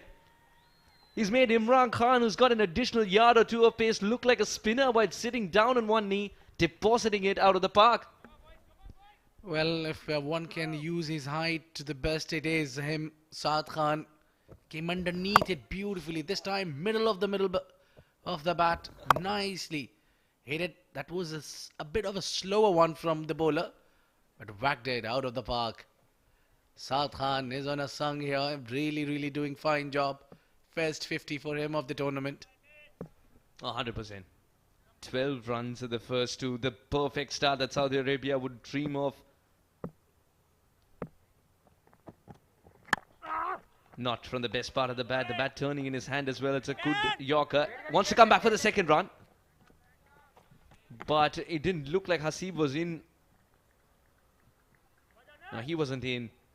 The plan had to be conveyed slightly earlier. Well, also I think Sohas, it's the right time to accelerate. They picked up the right time to go hard at the bowlers. From the last over, where Hasib got a 6 of that particular delivery. But now again here, the acceleration has been excellent. The first two deliveries going for a maximum. Yeah, 150 would be excellent indeed, and 140 would be something that they can say ideal from here on with 4 wickets in hand. Saudi Arabia, they would believe they can make a match out of it. They also ride high on confidence, remember that, after last night. But would they get to 140, 150 perhaps would be even better. Nicely played towards the cover. That you should run for 2. Yes. Good running. That's what you need to be. Always ready, on your toes for runs. Every single run counts here. We've seen in this tournament a team, Canada, winning the match against Oman by just 1 run. Oh, what a contest that was. And of course, we had a lot of fun in the commentary box calling that game as well. Oh, what a good delivery. A white ball signaled. I tell you what, the wide line for the bowler, it always looks like it's so tight. Now, that was on the line indeed. That's a good call. That's a very good call by the umpire. The idea was right once again. Executions where Imran Khan's faltered. He's under pressure, remember that. This is much better. This was a slower delivery as well. Hasib Ghafoor had gone through with the shot. If that's the shot that he was offering, for the pace of the ball, he could have done it twice. Good change of pace there. Now, Imran, you see in this last over, since he's got hit for those 2 maximum, he's bowling slightly wider because he does not want to concede any more runs. Wind has picked up. So he's got to calculate which end he wants to hit at. He's got to hit it with the wind, but doesn't make enough contact to get the elevation for a big shot on this one. 18 overs gone, 126 for 6, Saudi Arabia.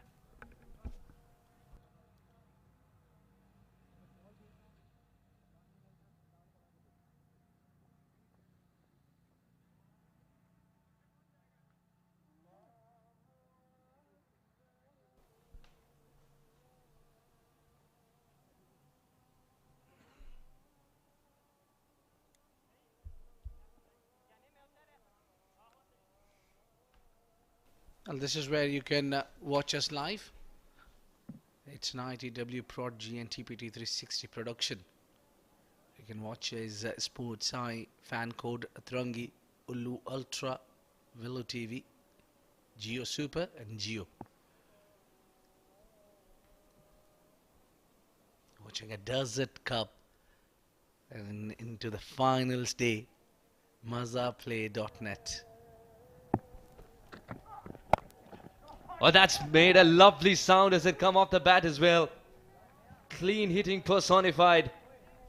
Hasib Ghafoor will feel much better after this. What a start to the over. Saudi Arabia are propelling themselves towards 150. The penultimate over, first ball going for a maximum. What can be better than that? Outside off and whacked it. Very confident looking shot. That has been 6 written on it the moment it left the bat. That travelled the distance. Well called, Abid. And not just that, he was waiting for the slower delivery. That's great proactiveness from Hasib Ghafoor.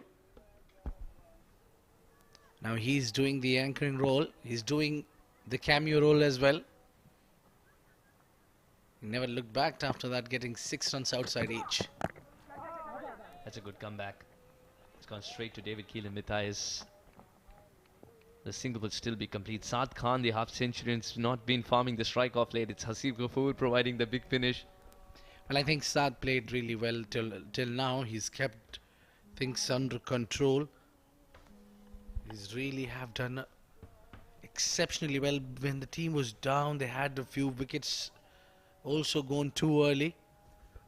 So true, but Saad's innings is the difference between 70 all out and 133 for 6. He was holding one end brilliantly. Indeed, that's what you need from your batters to do. Hold one end. That doesn't make contact. Unlucky there. He would have thought he can get that one past the fielder at short fine leg.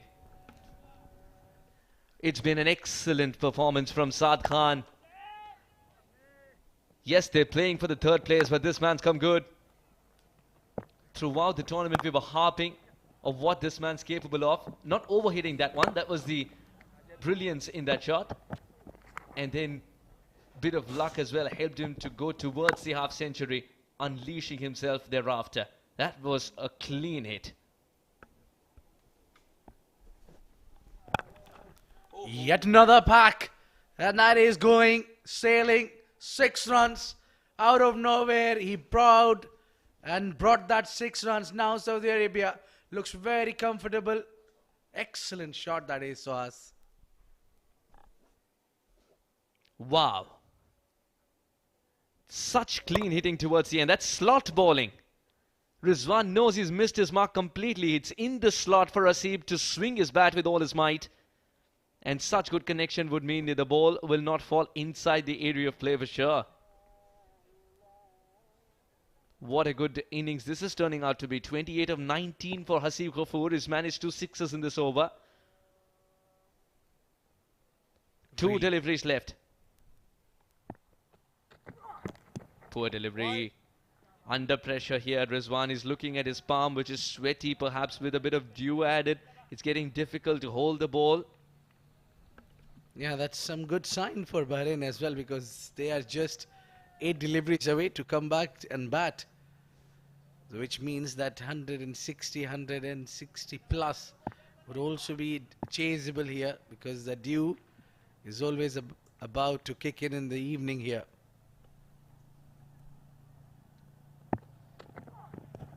Big swing and a miss. Big swing and a miss.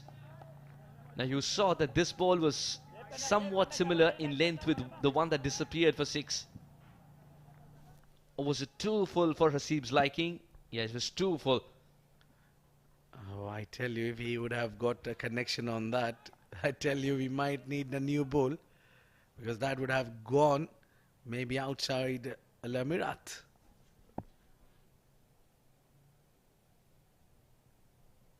He's going hard at the bowlers. He's trying to hit a lot with the bottom hand. He's a bottom hand player as well, and he can watch this one all day. He can watch this one every single day of the week. Now, what a great start Rizwan Butt had when he started his bowling. He picked up wickets. He's gone through really some tight line and length. It's just taking 2 big hits to disturb the bowler's line. Absolutely right, Abid. He's given away 15 in the first 2 overs. A little more than that, perhaps. But look at this one. This over is costed 16 and there's a ball to go. 16 run over. Saudi Arabia inching towards the 150 mark that they're aiming for. He's standing like Kalimullah. If he would have been a right-hander, misses it completely. Rizwan still not happy with him, even though he's executed the last ball to perfection. 19 gone, 142 for 6.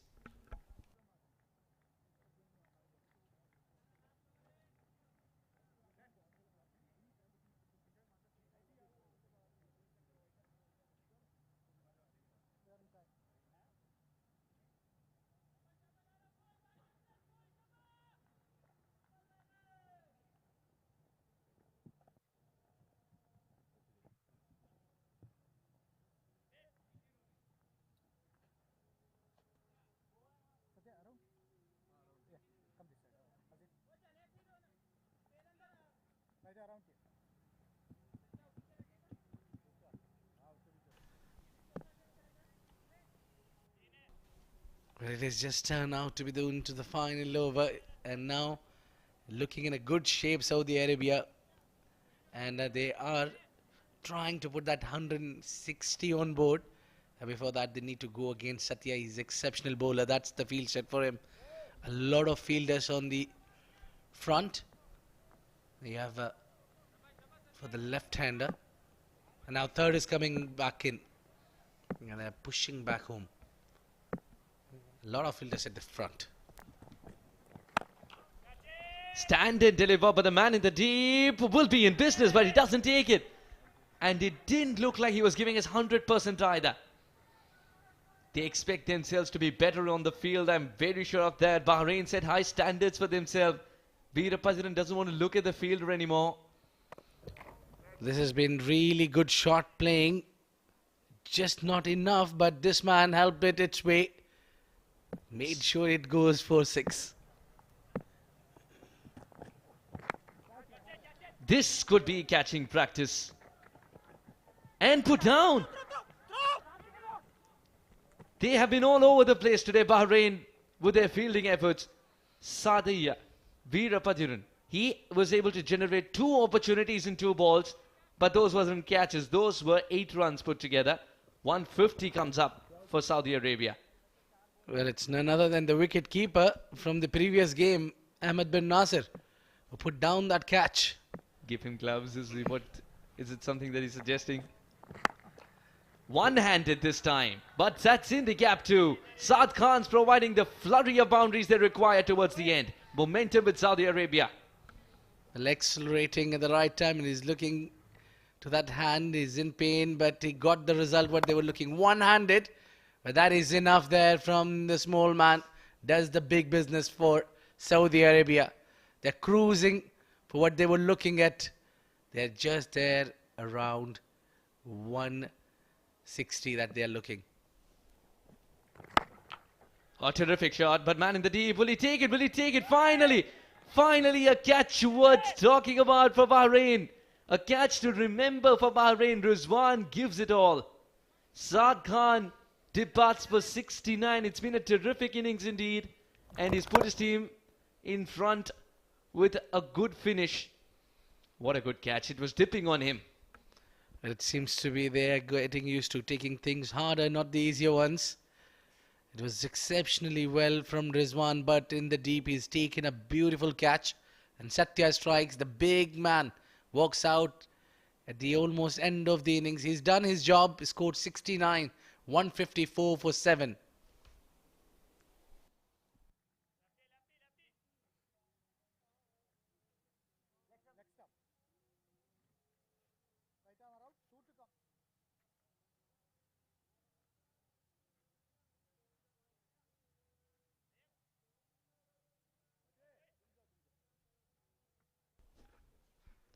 Zain Abidin, 30 years of age, the left-hander, 26 runs in his 9 matches, clearly shows that batting is not his strongest pursuit or suit.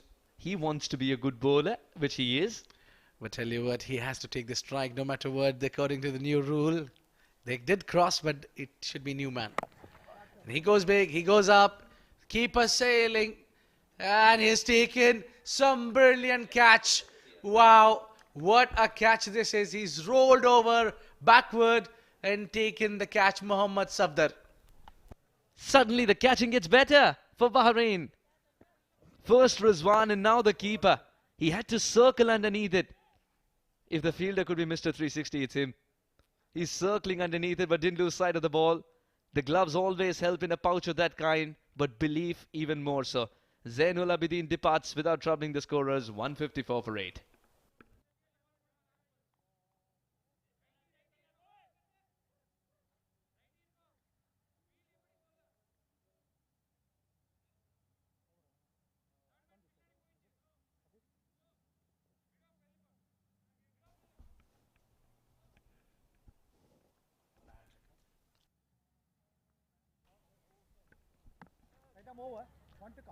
Atifur Rahman, 30 years of age, in best of 6.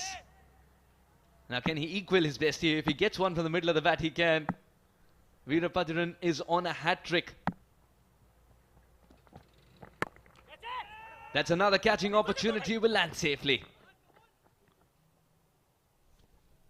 And that single will ensure that Saudi Arabia reach 155.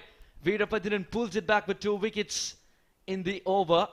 And Saudi Arabia, 155 is not a bad total at all on this track. Yes, it does get a little better to bat on with the dew coming in a little later as well. But Abid, 155 from where they were at one stage was a distant dream indeed. It's Saad's special which has got them there. An excellent Saad alongside Haseeb. It was just too hard for Haseeb to watch the show from the non-striking end in the end. Despite he wanted to be on a strike too badly, because he was looking so good and solid when it was coming to provide those big blows in the end. Saudi Arabia managed to score 155. That's still a very good total from the way they recovered. And this is how they got there, Saudi Arabia, with Faisal Khan and Kashif departing without troubling the scorers. Wahid and Saad, someone had to step up, and Saad did. 69 of 54 top scoring in the third place match. Irshad and Hisham, both of them out early today. So was Usman, but Hasib's innings towards the end provided the impetus for Saad as well to stay there and provide the big flourish and get his team to 155. It's a good total indeed, given the fact that they were struggling at one stage to reach even 120. In the bowling department, it's been exceptional from Imran Javed. Pick of the bowler with 4 wickets to his name with economy of 6. He's been outclassed today. Satya with 2 wickets in the end. And Mohammad Rizwan also got 2 wickets up front, but in the final over that has cost him some runs. And in the end, they've given a little more extras they need to work on. 14, bit too much. Let's have a look at the highlights. How the things have panned out today. It was wickets. First ball, the miss, and the other one was taken in the deep. And then again, his partner to follow. Kasha, both the openers gone for a duck. And then coming Saad and taking things on his own hand alongside the captain. They were just trying to build a partnership. Saad was exceptional today. He played all around the ground, all the shots. His captain was there, but until this happened, simple catch in the deep. And then there was also a collapse. A few wickets going down when Imran was exceptional with his bowling. He's picked up 4 on the given day. Every time the batter took charge and paid the prize. And then Saad is known for what he's... that is where the momentum shifted, where Hasib got a 6. And then Saad was connecting so well, boy. And so as his partner Hasib. Both of them at this middle phase of the game, they were brilliant. They dominated over the bowler, but then in the end, Saad, 1 shot too many. And excellent catch by Mohammad Sabir. So that's the required run rate. Required run rate is 7.8 and 156 in 20 overs required. But let me tell you, the wind is still slightly breezing. So there will be a dew taking little late. So the first 6 overs will be very crucial in this game. And to witness all that, we need to take a deep breath and come back. See you until then.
much did they finally score?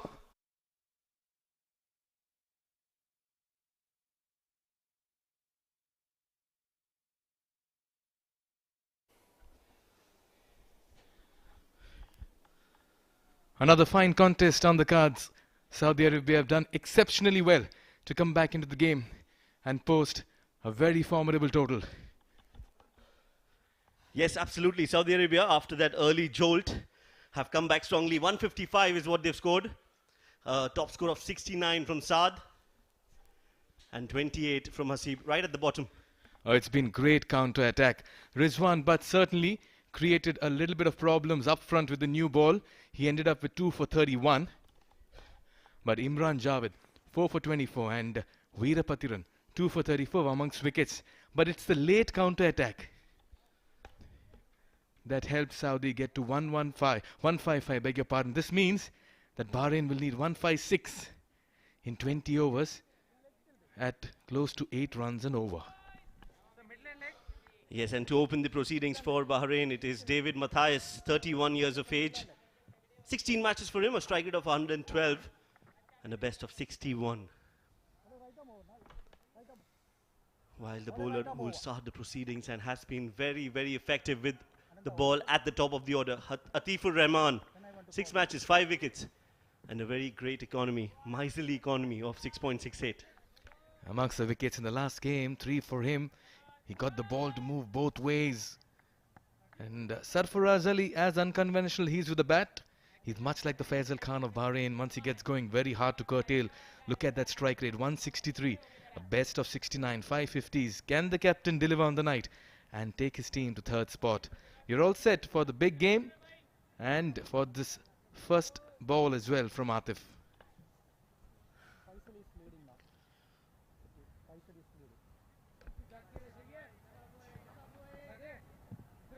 The umpire Jeevan is on the screens and he might just suggest and allow us to start the game. There we go. Play says the umpire Jeevan, as in comes Atif. David to face the first ball. And immediately he beats the bat. Tentative push forward. David Keelan Matthias has taken time to get going in this tournament. It's been a mixed bag of a tournament for him. Again, a tentative push, leave or play at it in 2 minds. That's a good start. A very good start from Atif. Just the right length, and as we know, that white ball does move in the air, especially under lights, for the first few overs.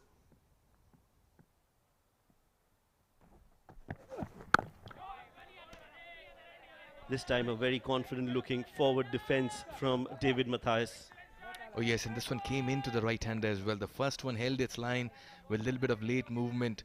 That's what I like about Atif. He'll bowl it in the right areas and he'll get the ball to move both ways from there. Makes it very difficult for a top order batter to get going up front.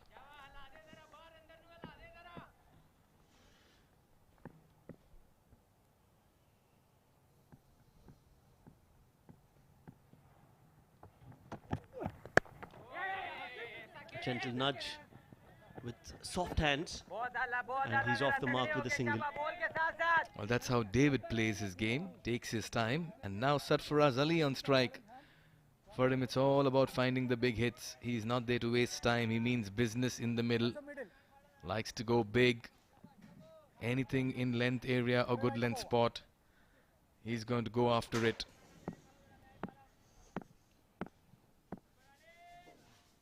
This is going to be a good contest.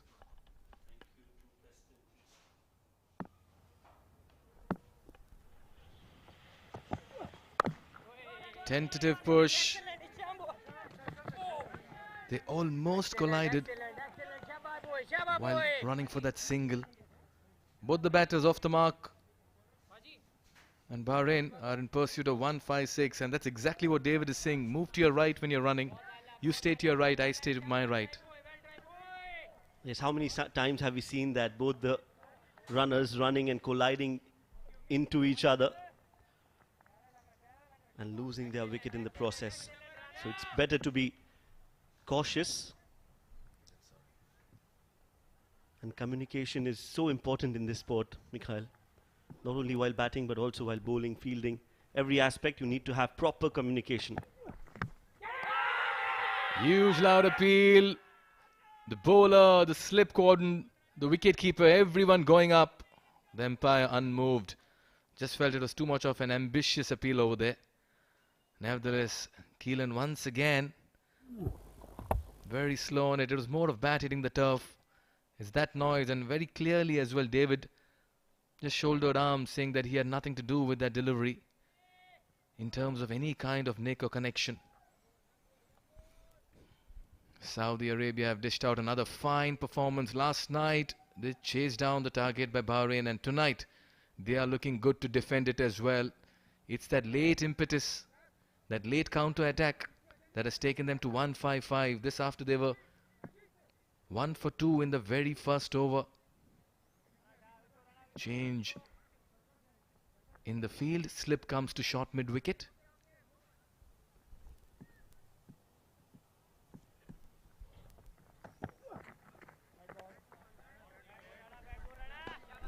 That's down the leg side, will be called a wide. This is one aspect that Saudi will have to work on, and that's not bowling and giving away too many extras. Yes, they've got a decent total on board, one that we were not expecting, nobody was expecting to reach at that target when you are at 2 for 2, but they have staged a solid comeback in the innings, and now the momentum is definitely in their favor. They don't want to let that go with bowling those extras. Have to be absolutely immaculate. Just like that, that is right in front. There is some bat involved. Is that the signal? Because that could be the only reason, Mikhail, that the umpire had decided to go against that appeal. And in the process, it's 3 for no loss after the first over.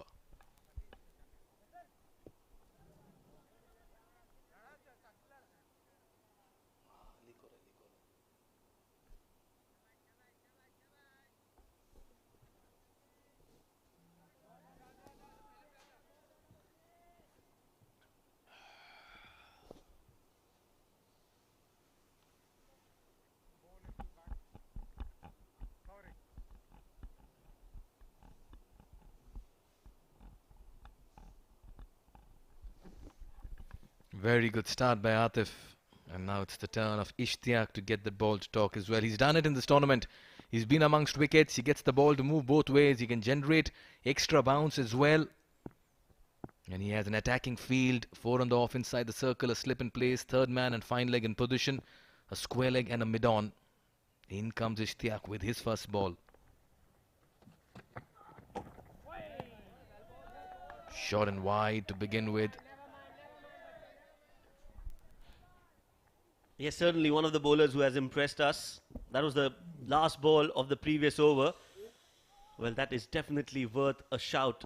Let me tell you that.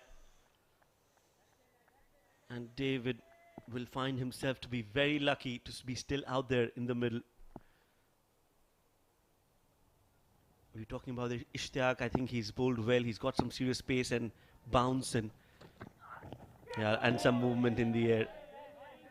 Complete package. Ishtiaq just needs the exposure, I feel, and we were discussing this even in the break, that Saudi Arabia, they have shown some immense growth in this tournament from the game that they played first, the first game, and until now I think we've seen some really good performances from them.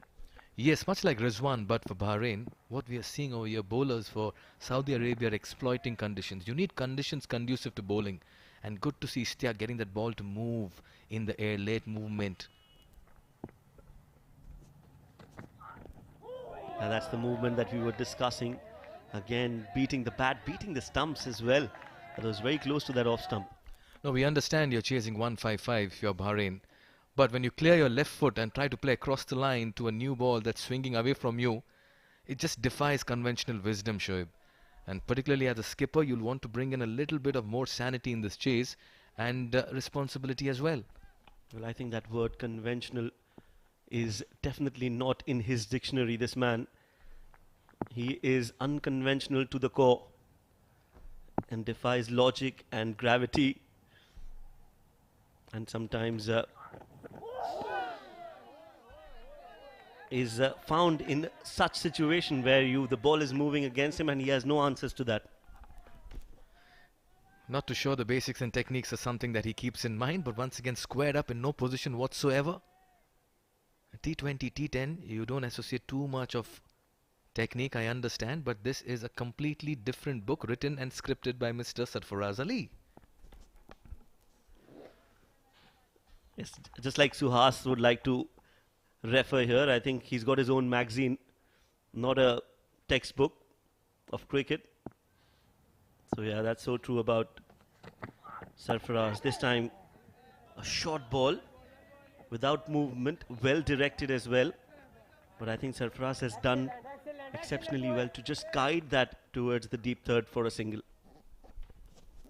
Yes, much better this time around. Just waited for it. Look at that. First one was short and wide. Then the fuller delivery going away from him. Looks to go over mid-wicket. This one slightly closer. Again looks to go over mid-wicket. And this one again around the off and middle. Playing the same shot. This one coming in quickly, reads that line and just nudges it towards third man. Some great dance moves from Sarfaraz. Couldn't agree more with you there. I was about to say he's been dancing ever since he's come to the middle. And should I say to the tunes of Ishtiyaq.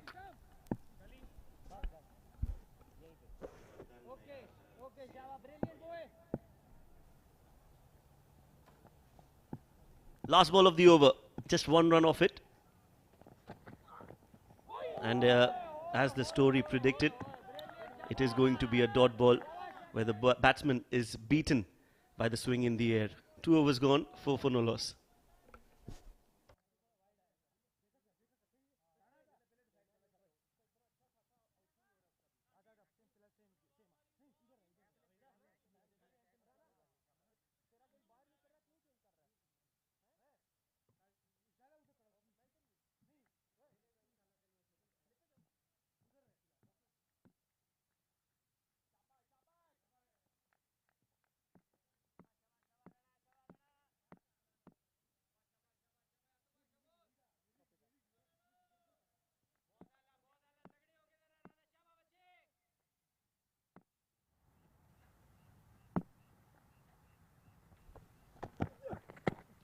As Atif continues, this one is on the pads, he wants a run, which was never there.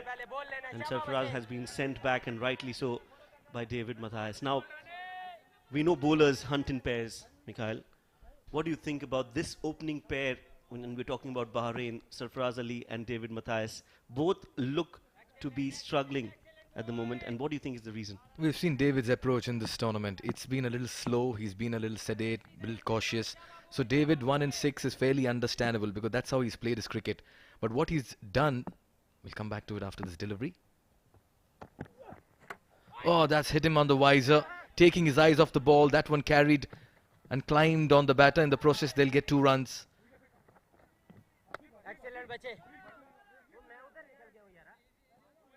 And just coming back to the reference, when you see Sarfaraz, yes, you'll have to call the physio.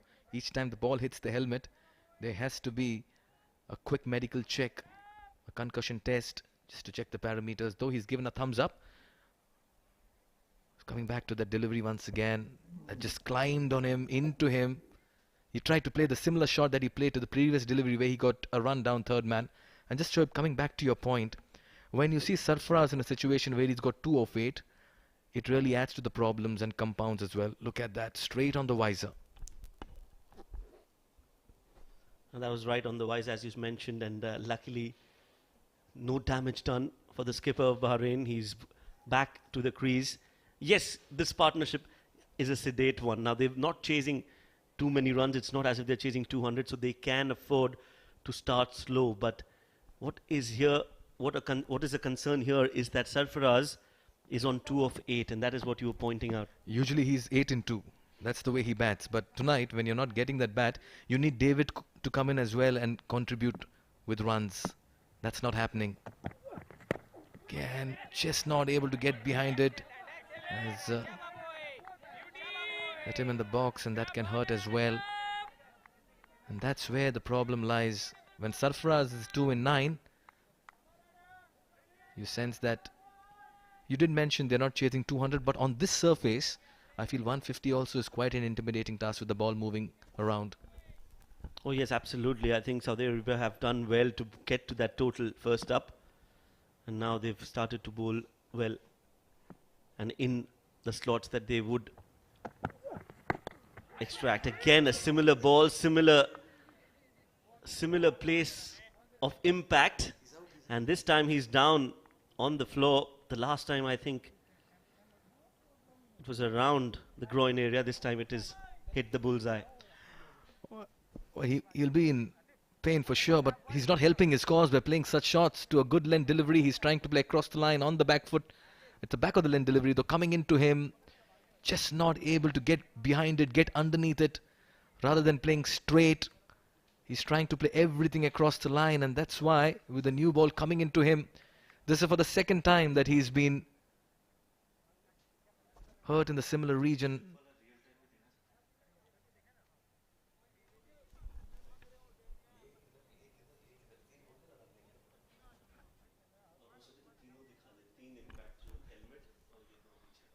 That can hurt, and that's why it's very important you don't get into an awkward situation while playing your shots, and you try being as conventional and as cricketing in shot making sometimes. Now he's been in the line of fire, Shoaib. Yes, and he needs a treatment with ice against fire.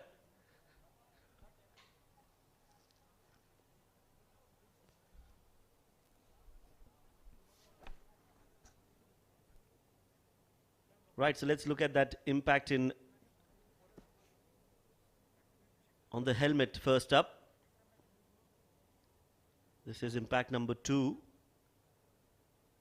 He was still on his feet by then, and then came the real impact. This one was right where it hurts the most. So yes, he's playing with his body more than his bat, and I think he will have to walk out.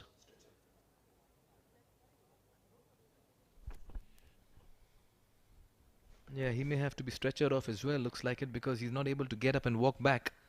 We'll have to wait and watch. He's in pain, and that's quite visible from here on. This is not good signs here for Bahrain, especially when you know Sarfaraz Ali can be very handy in the first 6 overs. He's done it. He's taken his team to victory as well. But we only hope he can come back and maybe wear his pads once again in the latter half of the innings.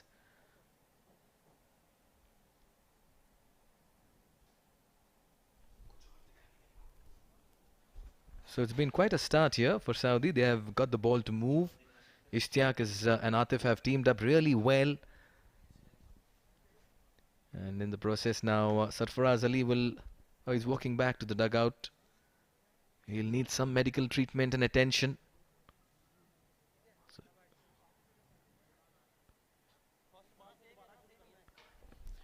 Yes, he is walking out, and that's not good news for Bahrain. They're at 6 for no loss in the third over. They just couldn't get that start, and this was the man, in fact, Sarfaraz Ali, who could have given him the start, the impetus that they needed to chase that total down.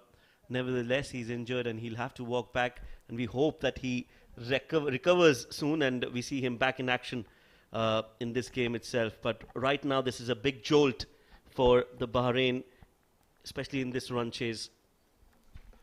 Yes, if there's one man who can do a Faisal Khan for Bahrain, it is Sarfaraz Ali. Just take off from the word go, make full use of the power play, the field restrictions. Imran Javed makes his way to the middle, another very fine batter. He played some exquisite shots. I still remember the shot of his played a couple of days ago, or it was last night.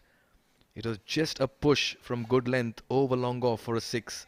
No follow through on that. It was pure timing and power. A best of 66, a strike rate of 135. No, he's a fine batter. He needs some time in the middle, and if he gets going, he'll certainly create an opportunity and an opening for Bahrain to chase down this target.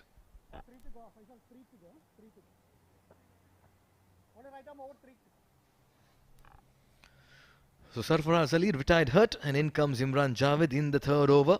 Atif in operation in the middle. And he's been welcomed with the ball on the body. That's hit his thigh pad. Didn't get a run. So just 3 runs off this over. In fact, of the entire spell, he's bowled 11 deliveries so far, Atif. Now, I think the challenge has been when you've got Atif, somebody who's getting the ball in to the right-hander, and then you've got Ishtiaq from the other end, who's moving the ball away from the right-hander. Yes, just does not allow the batters to set themselves in. Again, just coming from the good length spot into the right-handed batter. He may just have to alter that line a little bit, slightly outside of off. It's been a remarkable over once again by Atif. Only 3 coming off his 2 overs, 3 gone, it's 6 for no loss.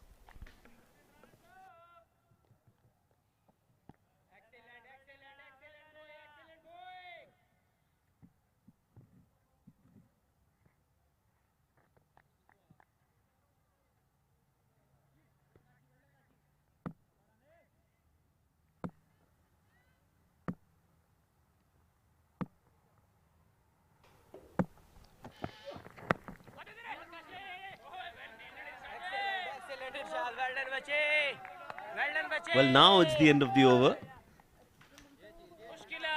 Another dot ball to end that successful over from Atif. Both of these bowlers have done really well. 3 overs.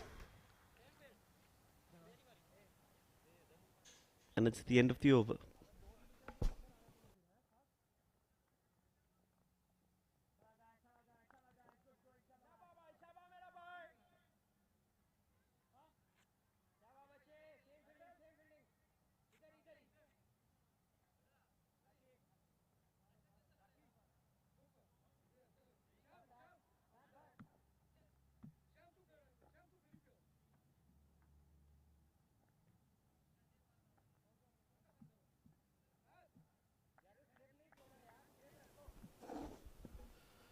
Right, so David, Keelan, Matthias now will face Ishtiaq and expect an outgoing delivery, the outswing delivery.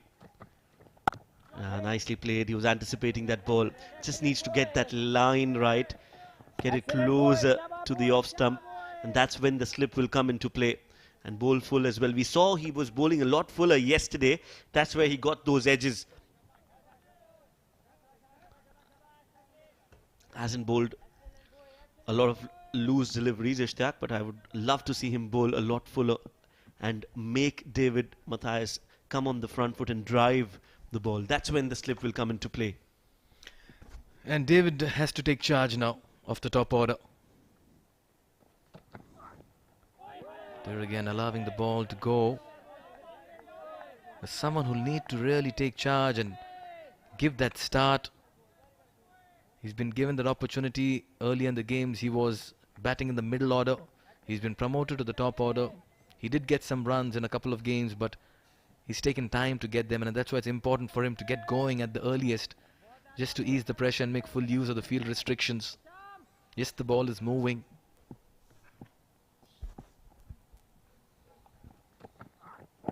Oh, that's the in-swinging delivery from Ishtiaq. He's got the ability to swing it both ways, and when he bowls, well, it is just poetry in motion. So smooth, so rhythmic. He's got that dangerous skill of moving the ball both ways. Look at that sharp in-swinger, and that comes with a lot of pace as well. So not easy for David Matthias. It's a test by fire for Bahraini batters right now.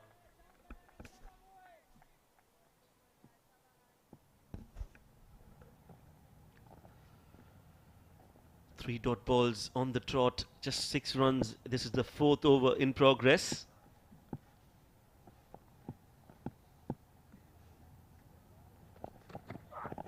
Edged and dropped. Well, that outswinger was a surprise for David Matthias, but it was also a surprise for Hasib. Did not expect that. That peach of a delivery. Yes, he's got his hands on his head, and so do we. Well, Hasib has taken every catch that has come his way, and this one as simple as it gets, and he lets it go. Never celebrate too early, they say, and David Keelan Matthias can only thank his luck. And look at Ishtiaq, he's done everything to induce the edge, and by the end of it, Hasib can only be livid with himself and nod in disagreement with his effort for that catch. Can David make it count?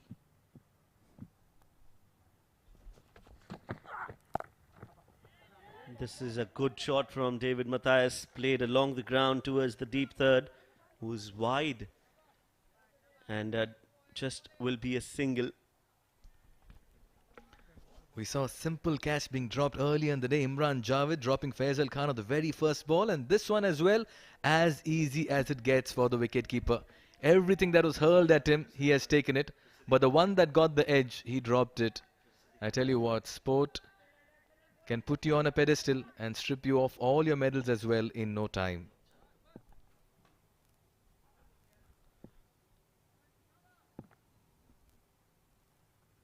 Last ball of the over. Decides to bowl the outswinger, but this time it's short and onto the rib cage of Imran Javed. It's going to be a dot ball, 4 overs, 7 runs. This is not a test match. It's a T20 game. Bahrain 7 for no loss.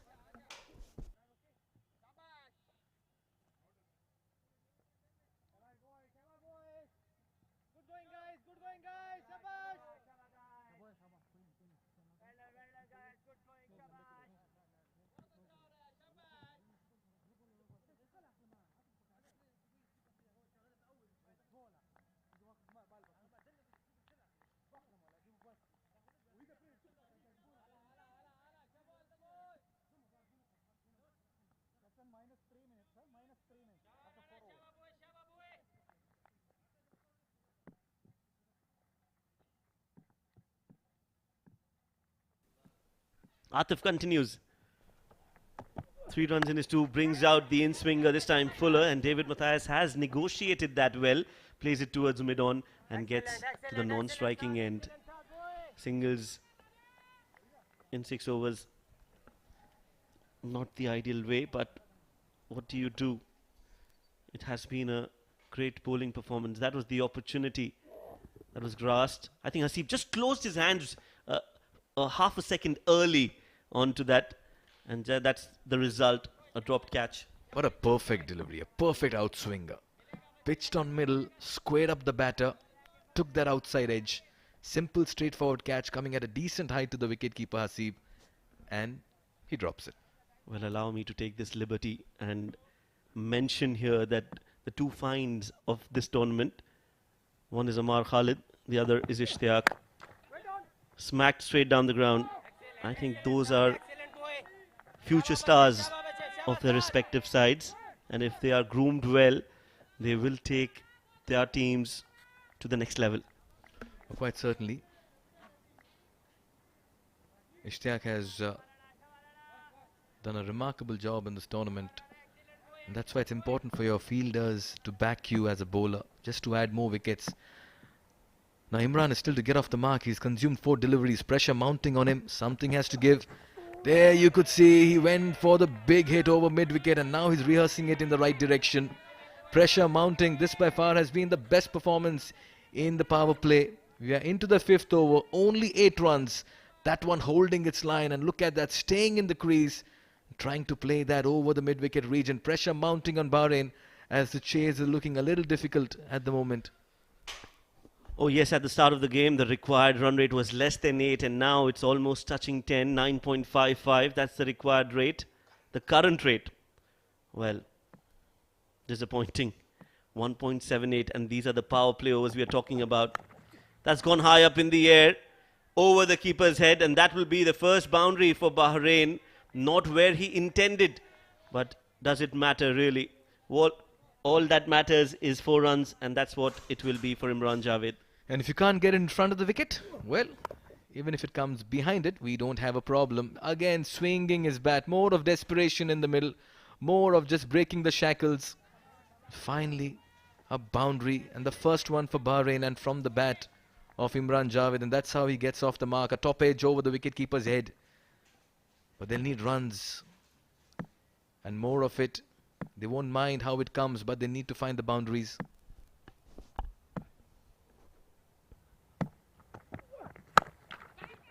Again, good delivery, hurried on to Imran Javed, who just couldn't time the ball. The impact was on the top half of the bat. The ball trickling away towards mid-on as Abdul Wahid cleans it up. Another single. And 3 in 12 is rather unacceptable when you're chasing something in excess of 150. You have to be at a runner ball at least. And what it has in turn done has just put Imran Javed on his toes. You can expect another in-swinging delivery coming into David. Again, watchfully defended. It's been a brilliant start by Saudi Arabia in the first 5 overs. They have contained Bahrain to only 13 runs. And that's the kind of bowling effort they've put across. Change in voices to take you through the next 5. It's going to be Suhas Vedam and Abid Ibrahim.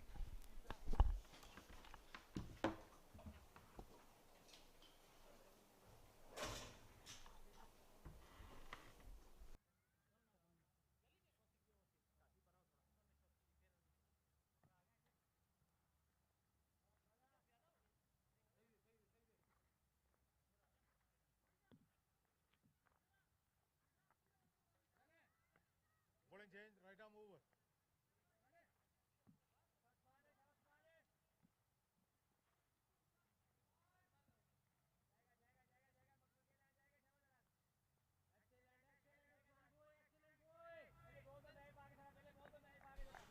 13 without a wicket in 5 overs. Bahrain have been kept under check. This could be another. If it carries, well, almost did. I genuinely feel there was a moment, Abid, where Atif thought, let's go for it, but then pulled out as well. Well, he never believed that that will carry all the way, I think, and just dipped in front. I think that may be carried, or am I being too harsh on the fast bowler? Was in no position to play that shot there. Imran Javed was praying that it doesn't carry. A dive forward would have been a different situation. Well, it just did dip in front. It did not carry when the ball reached the fielder. Yes, so there's no point being taskmasters here. 7 wickets with an average of 17 for Usman. Well, every time Usman comes in to bowl, he provides the entertainment. Yeah. Last game they played up against each other. It was last night only, not so long ago. The last game of this tournament. He came in and he's banged it a straight line and uprooted the middle stump of Sohail Ahmed on a very first delivery. That was the start of Usman Najib, and that's the kind of the image he carries. Similarly, today he created the opportunity, but just around there wouldn't be opportunity exactly to be called. Absolutely right.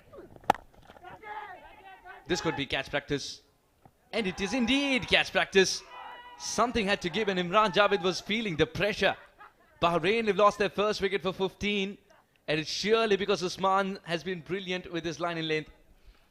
Well, as I said, he always has the reputation to strike early. Yet again, he does this one. Bowls that length, and that ball could not take the distance. And straight into the pouch of the skipper of Saudi Arabia. Wahid Ahmed takes the catch, and Usman strikes. Imran goes for 6, 15 for 1.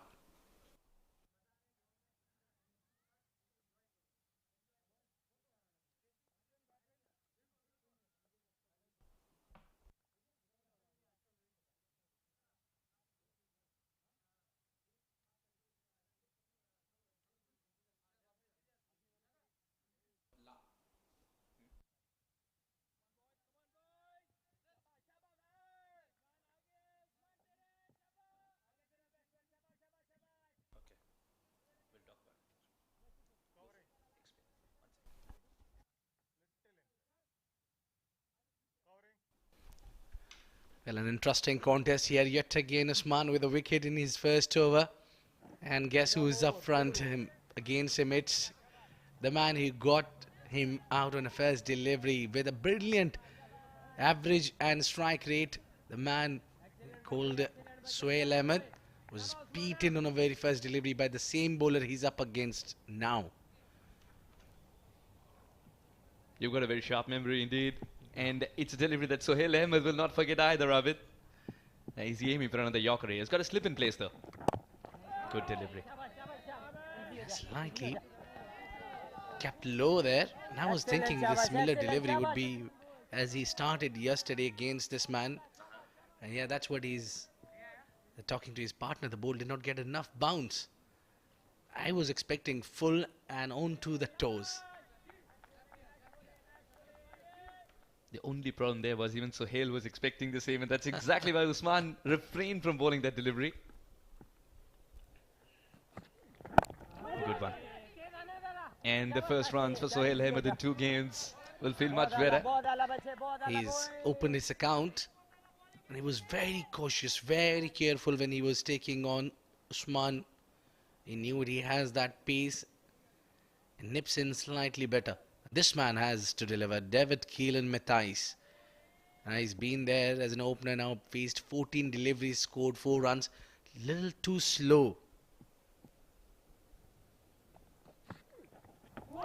What a peach of a delivery. Movement after pitching, movement in the air. Usman's breathing fire, and what a good final delivery of the over as well. The power play ends and Bahrain have managed only 16 on the board. 16 for 1.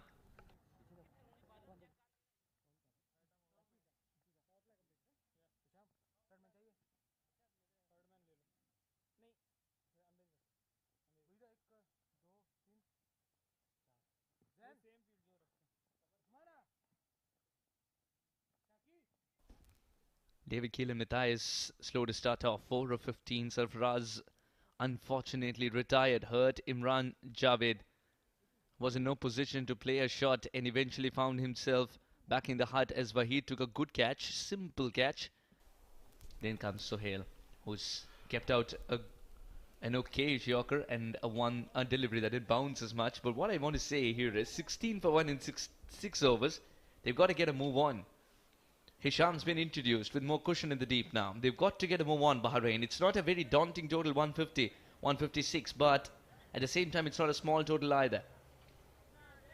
And indeed, a tricky target just where your batters need to fight. And we have seen the games, similar start for Saudi, but they really come back hard. This is the new bowler just after the power play, with 2 wickets to his name and an economy of over 9 runs, slightly higher on the economy side. That's the field set for the batter. There is a deep fine leg and a square leg, and plenty of gap towards the mid wicket. You've got to be wary of the one that comes from the back of the hand. The back of the hand slower delivery is something that he practiced for this particular tour. It's come in handy. Remember, Saudi Arabia was supposed to go for an Afro Cup in between, which eventually didn't happen at that time, but it's something that he was practicing then as well. So it was very easy to use it in match situation, also be game ready to use it. Come the big tournament of Mazaplay.net Desert Cup T20I. How effective has that been? And I say, yeah, absolutely. They have played some great cricket right end of the tournament. When you see the boys just start getting understanding of the game, because most of the team, as captain mentioned himself, is 80% new boys making the rebuilding phase, and then they got a 1 win, and now you see them rocking. Oh, brilliant again. A lack of pace. The ball's travelled 20 yards and the singles complete. David Keelan Matthijs, I think 5 or 17 he can cover up, of course. We know that. We all know that. But the script that has been handed out to him from the coach perhaps is to stay there till the end, because Bahrain have used that template before and have got the win under their belt. Yeah, that is paid off. Just a slow one and need to be careful. Oh, that very close there. What an entertaining game this has been. Hisham in his follow through. The shrewdness of Hisham to turn around and get the throw in. David Keelan Matthijs would have been a goner. Tall man, add a few more, add at least a yard to it with that bat. Still was caught short. All Hisham needed was a direct hit. This field. Well, indeed. Now the pressure is mounting over Bahrain. Yes, they are playing slow, but one thing is for sure, that they're keeping wickets in hand. I think, as you mentioned, they have just given him the plan game, how you need to do and how you need to progress. David Keelan especially has a role to stay in the middle, and I think that would pay off. All you need to do is apply yourself. Still we can see the wind is blowing, so no sign of dew. Another good delivery to end the over. 7 overs gone, 19 for 1.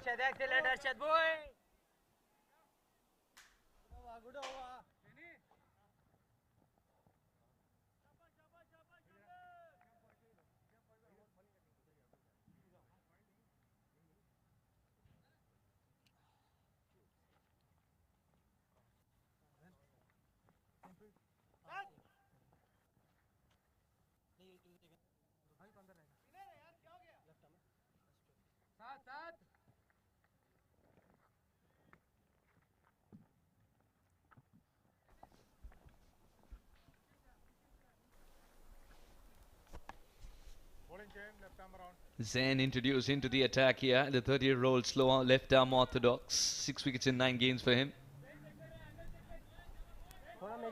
Yeah, he's been exceptional in the last encounter as well. When these two teams went up against each other and Saudi beat Bahrain and they made way for Oman. What a contest it has been. A romance of cricket at its best. Oh wow, and the top of off stuff that Zain is able to bowl when the ball doesn't turn but the batter wants it to. He's such a treat to watch indeed. So far Bahrain kept under check indeed. 19 for 1 in 7 overs. Very good delivery. I tell you what, 19 for 1 in 7 overs. What it suggests, Abid, is the fact that now if Bahrain looking for 156, they need to up the ante in the middle overs. The middle overs is not going to be a nurdle fest. You get here and pick up a single and or two. No, they've got to look for active boundary balls there. Well, indeed, that's what should be the plan there. Should be looking for slightly attacking strategy. Oh, beach of a delivery again from Zain. He's still keep on doing what he's known for, impressing. Yesterday wasn't an easy wicket to bat on. Today was slightly easier is what I felt, with some of the shots being hit by Saad, especially through the line, straight.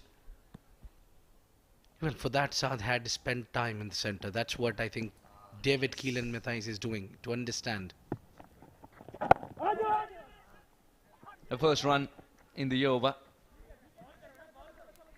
Again, half the over dusted and done, and all you see is just a single of it. And slightly, we have all this time we've been talking about the dew factors coming in every time, every game, every evening. We've seen these whole game here, but today been slightly different. The dew have not come in, mind you. You were talking about the wind factor as well for that. At the beginning, while we were there about 15 minutes before the toss perhaps, we saw that the wind speed was about 8 miles per hour. It was hot today, 70% humidity. And it was predicted that dew will come a little late, and that's exactly what has happened.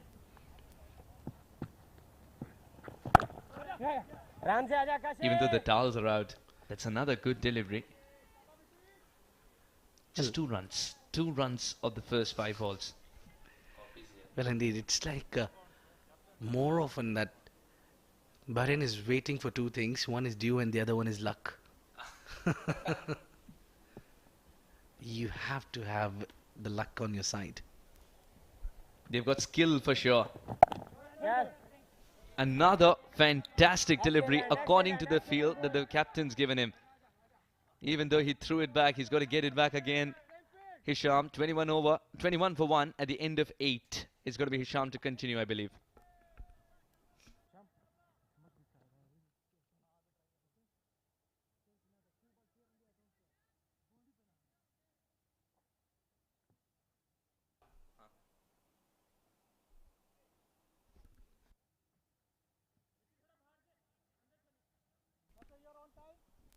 Atifur Rahman, the only one to bowl a maiden, remember that. An economy of 3 after 3 overs. He was the one who kept Bahrain literally in siege.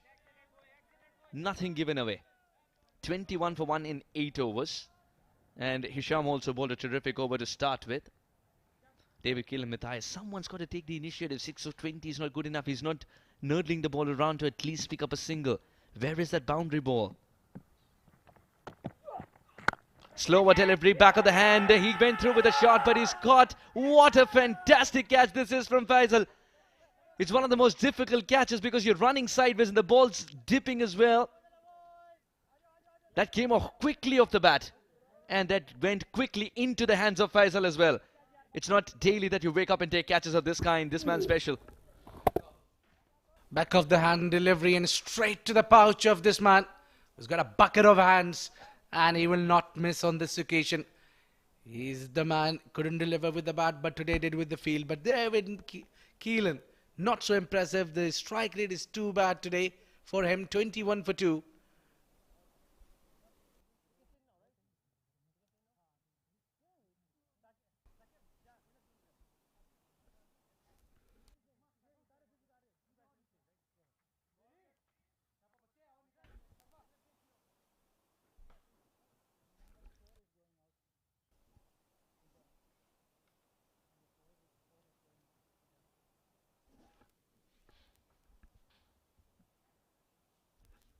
All right, 50 balls, 21 for 2, 351 runs in 21 matches. Haider Ali might be 25 years of age. He's got a lot of experience under his belt. 62 is his best. And he's got a half century there, of course. That's why the best is 62. Haider Ali walks in. And he will watch this one go. Hisham from the front of the hand has been little problematic. Hisham from the back of the hand has been excellent. And this is why. Another back of the hand slower delivery. The seam was presented still. David Keelan Matthias didn't pick up on it. And Faisal Khan completes a very good catch. Well, I think these batters got a little rushed there. He's played 20 deliveries to bring 6, and that was the pressure which was mounting on him. That's the reason he played the rash shot. He saw a little bit of a width. He went for it without knowing that it's a slower one. Again, the slower delivery. Even though you know that it's going to be slow, he's just wondering how slow it's going to be. Haider Ali was caught in two minds there, Abid, whether to go forward or backward. By the time he could solve that puzzle within himself, the ball had gone past. Well, indeed, there have been a lot of bowlers in the international arena who they do these things. Change of pace, they heavily rely on. Starting right from Nathan Bracken from Australia. What a big name you've taken there, Nathan Bracken. He asked Hisham, he'd say, I would like to be Hardik Pandya. It's one of his favourites. And of course, he's a staunch follower of Virat Kohli. He's worked a lot on his fitness as well, Hisham. Well, I'm really been impressed by the way Saudi Arabia has come in this tournament back. The captain keep on saying that we are one win away to get the rhythm and the momentum, and yes, we saw that yesterday. They got one game in their control and they have delivered, boy. And yet again now, that victory's momentum they are carrying from the previous game to this. Yeah, it's a game of momentum as well. You've got to draw a lot of confidence from the previous game, and that's what Saudi Arabia have done with their bowling effort at least. And their late revival, that very late revival coming from Hasib and Saad is what has got them to a respectable total, and in making sure that 156 looks like at least 180 with solid bowling performances like these. 9 overs gone, 23 for 2.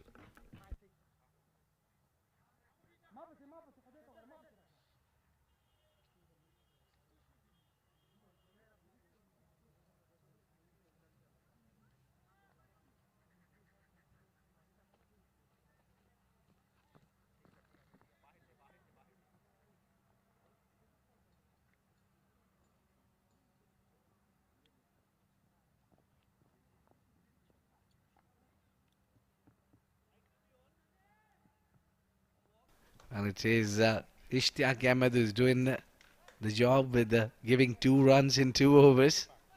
And Atif Rahman giving 9 in his 3 overs and picking up 1 maiden as well. But then the other bowlers, they chipped in with a wicket.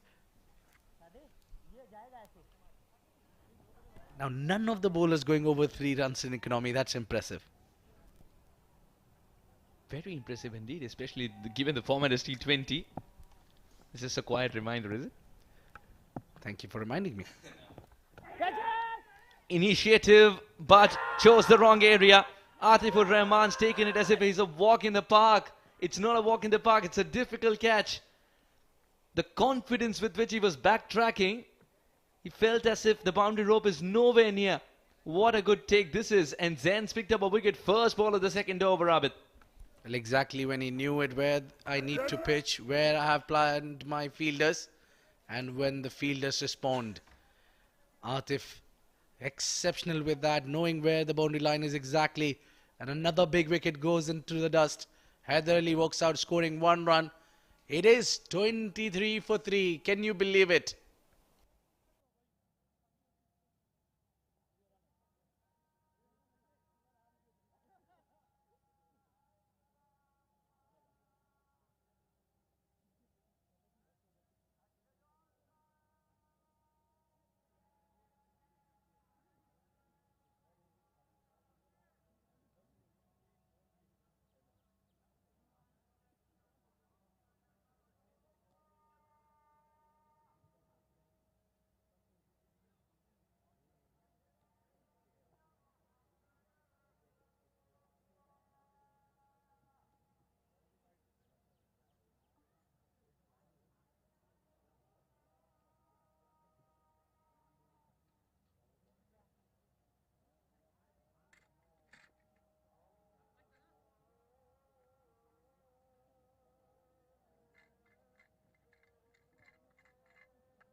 Bahrain in trouble. 23 for 3 in 9.1. They've been kept at bay, and what Zain's done is he's woven a web around the batters. 29 years of age, Amar Nasir makes his way to the middle. Best of 28 not out. It's much better than that, Amar Nasir. And of course, you mentioned yesterday as well that cricket runs in his blood. He's got to bail the team out of a difficult situation.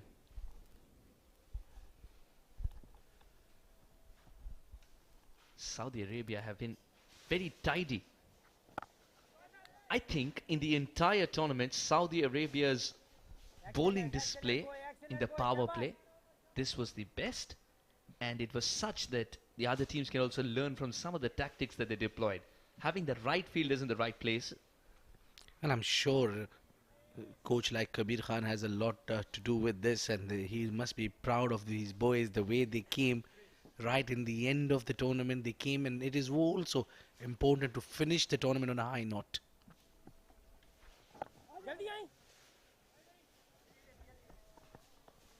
So even the fast bowlers, despite every game they played, they got a good start. Saudi Arabia with those power play always has been very, very handsome, and the way they want on their plan.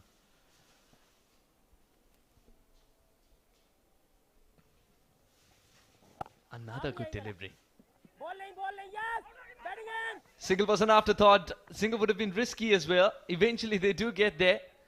It's the most eventful thing that happened in the entire over, to be honest. Yeah, Regulation. Just pushed back a slight bit of an error, and it was more of a Sohail ball watching there. In the end, it was his danger end. I'll tell you what, Sohail Ahmed did not look comfortable taking that run. He wasn't asking why, he was asking But well, do you think I can get there? Well, what a good shot. This will answer many questions. So Hale gets one to cut, and Zain's first poor delivery in the over has disappeared for four. At the halfway stage, 30 for 3. You have Shoaib and Mikhail to take you through the next 5.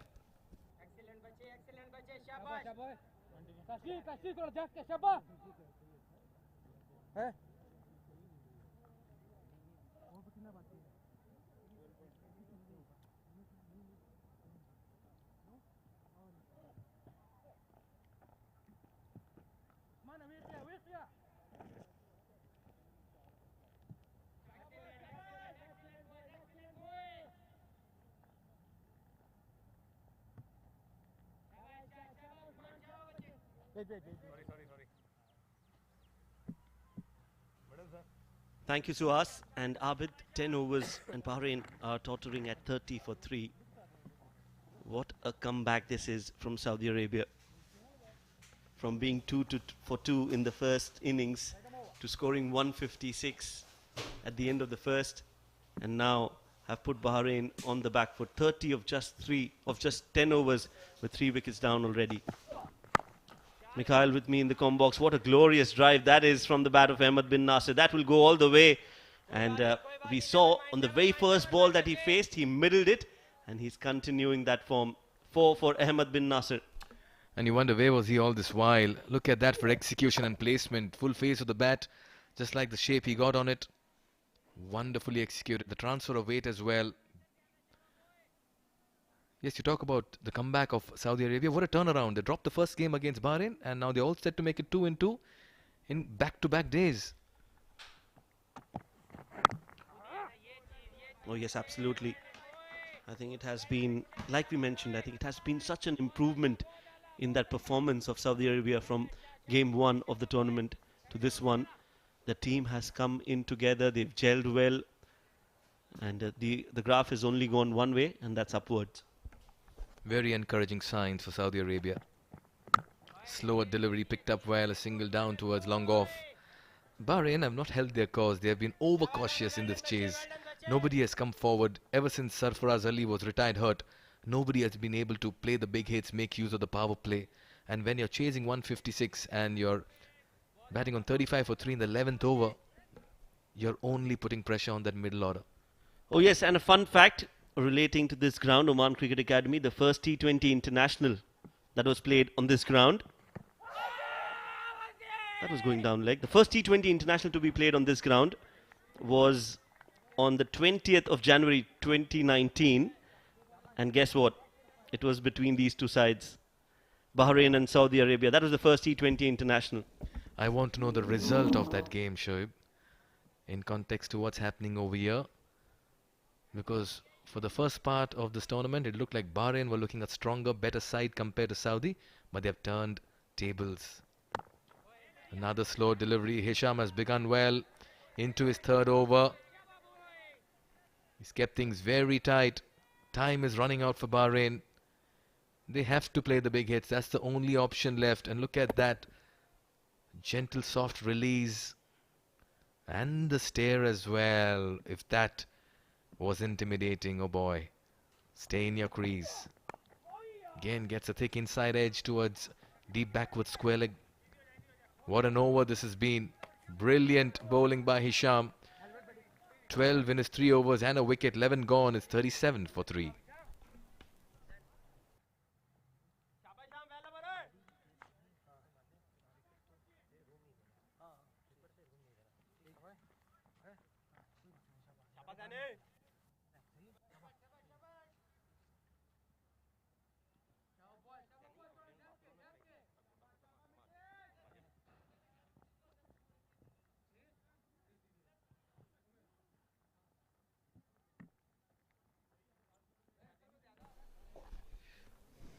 It's been a terrific effort by Saudi Arabia, not just with the bat, with the ball and in the field as well. Keeping things tight and very much in control of this match. Yes, no, that's been the problem this evening with Bahrain. They have been unsure in this chase. Faisal Khan missing out with the bat, but he was instrumental last night. He helped Saudi Arabia to get back to winning ways. In the process, Oman benefited and moved into the final.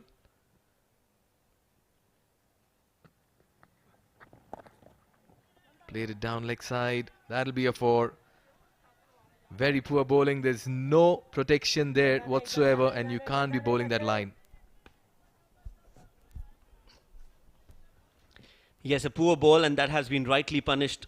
Slower half tracker, and he's pulled that behind square for 4 runs. Nicely done on the front foot. Ahmed bin Nasir, he's looked good from whatever we've seen so far. In this innings especially, 12 of 10. He's middled every ball and hasn't been beaten by the bowlers yet. Overall, a good performance from Ahmed bin Nasir, but it's just the start. And they would want him to continue and score some quick fire runs for his side. We understand when batting first, run scoring is not easy because it tends to help the bowlers. But in a chase, batting second, you'd expect the ball to come onto the bat much better.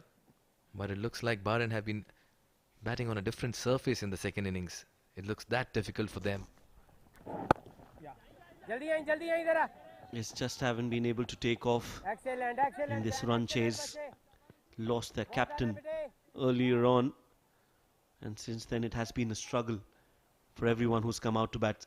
Not everything is over yet for Bahrain, as Sohail Ahmed is still out there. He's the man who's been scoring runs on a consistent basis for Bahrain. So 10 of 13, but the good news is that he's still out there. And the bad news is that time is running out for them. Just makes some room in the crease and dispatches that towards sweeper cover for another single. And that was a good shot. Rocked on the back foot, waited for it. Just couldn't find the gap. 43 for 3 now.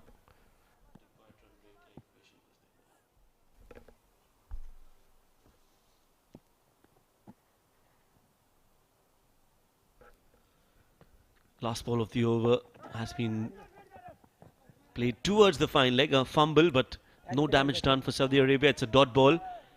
12 overs have been bowled, 43 for 3.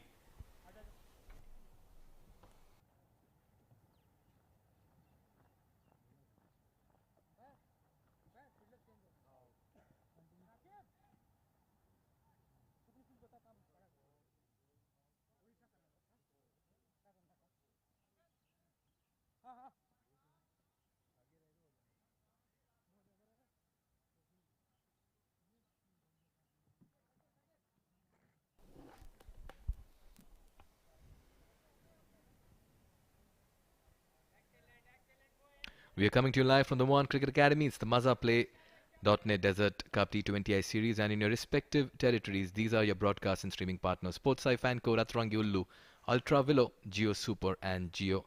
This is an ITW Prodigy and TPT 360 production. All right, Hisham to continue. Taken on the full, played towards the long on region. Oh, a little bit of fumble. They should take the second run as well. Just a lapse in the field will allow the batters to come back for the second. He can't get complacent. Still a lot of runs needed. I agree, but you can't allow the opposition to get that momentum back. 14 runs and over, still possible, but that will mean Sohail Ahmed and Ahmed bin Nasir will have to bat out of their skins, and they'll have to attack every delivery. That one way too wide will be called a wide as well. Hisham will have to reload that again. And look at that required rate. Over 14, and the current run rate when you're chasing 156 is 3.78. Sometimes you just wonder what's the plan.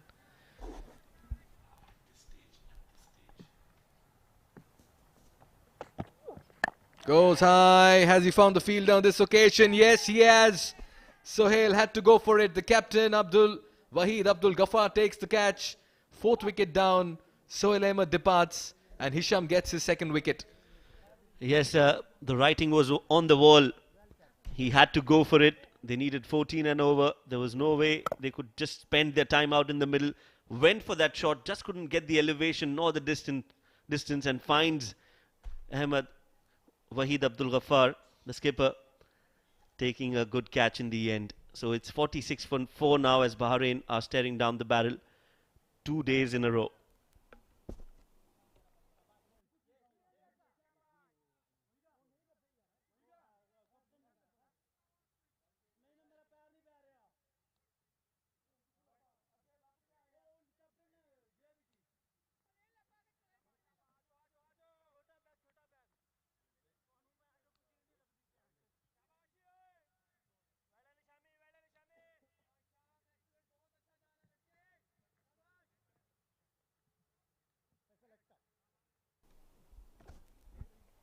Satya Veerapathiran, 31 years of age, strike rate of 137, a best of 33.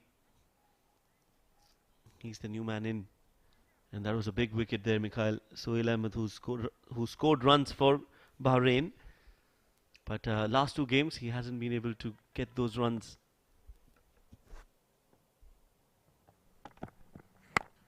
Oh, he's middled that really well and drilled it over the bowler's head.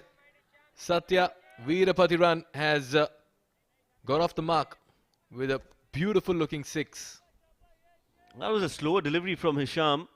And you had to time that really well to get the distance. Everything right about that shot. Back of the hand, just didn't pitch the ball. And Satya says, thank you very much. I'm going to go straight downtown and get 6 runs. And that's why Hisham should not be over-experimenting at this stage. What's worked for him is that the delivery that pitches at his usual speed around back of the length area. But when you have 2 wickets and you're bowling your fine lower, you just hope you can add a couple of more. Oh, that is another beautiful shot. If the previous one was good, this is even better. Satya has come out with a different mindset, and that is what was needed for Bahrain. 2 back-to-back boundaries, a 6 and now a 4 over extra cover. That was more like a push, no follow through on that.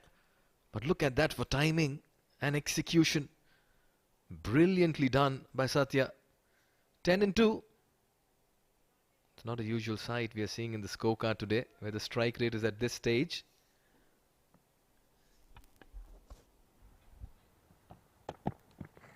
Oh, that's a good delivery. This time he's beaten the man who's timed 2 previous deliveries to 4 and a 6.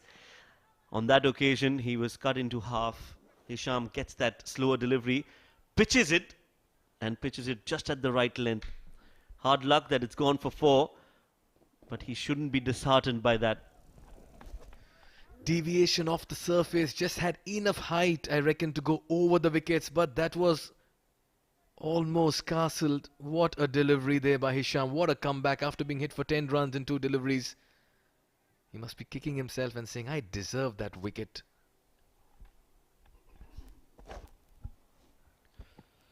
The keeper not someone to be blamed. That ball did move quite a lot after the ball was pitched. Meanwhile, they take another single, and that will be the end of the 13th over. Bahrain are 61 for 4.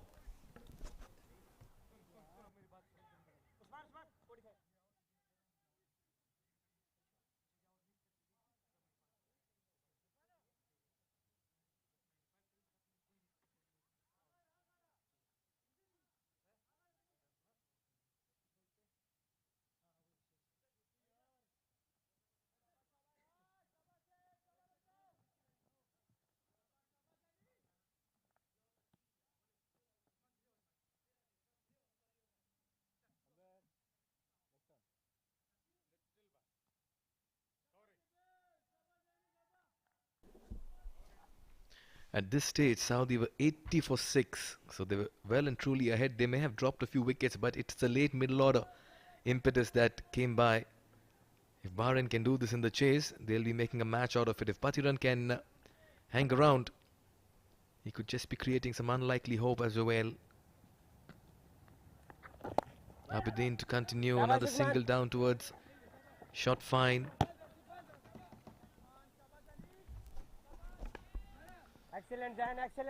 Yes, they'll have to play smart from here on. Get those singles and doubles and then the odd boundary. preferably earlier on in the innings. If they can get a 4 or a 6, that will set them up. I look at it the other way, Shoaib. Nicely bowled. Get the 6s and the 4s and the odd singles.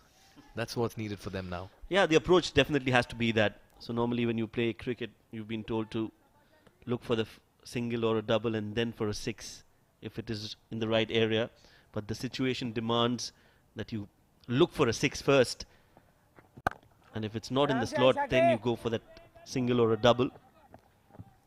The approach has to change. And that's why you go back to that first 6 overs, the top order. When you're chasing 56, you don't want to put pressure on your middle and lower middle order. They'll be playing catch-up, time is against them, the delivery is going against them. And that's why they find themselves in this situation. May I add, it can also be called a hopeless situation for them from here on, unless a miracle takes them forward. They're looking for 2. Will only be a single. Yes, you're right. I think Satya has shown some glimpses and some spark out there in the middle. That spark needs to ignite and convert into a fire for Bahrain to get to that total now. Oh yes, the combustion should not stop.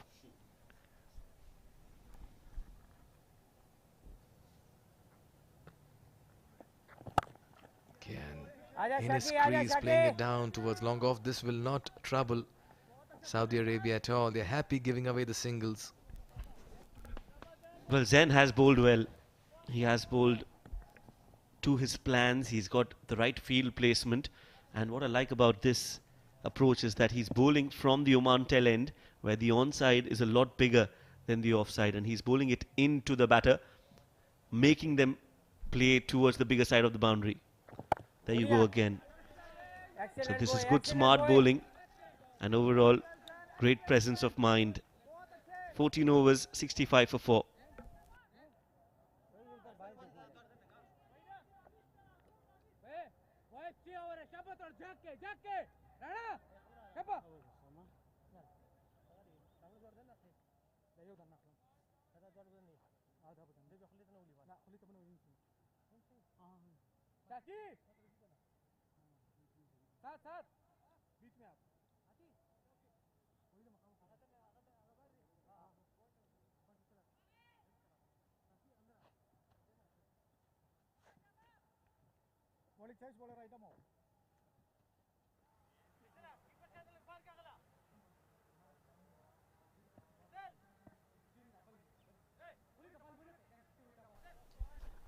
.91 needed in 36.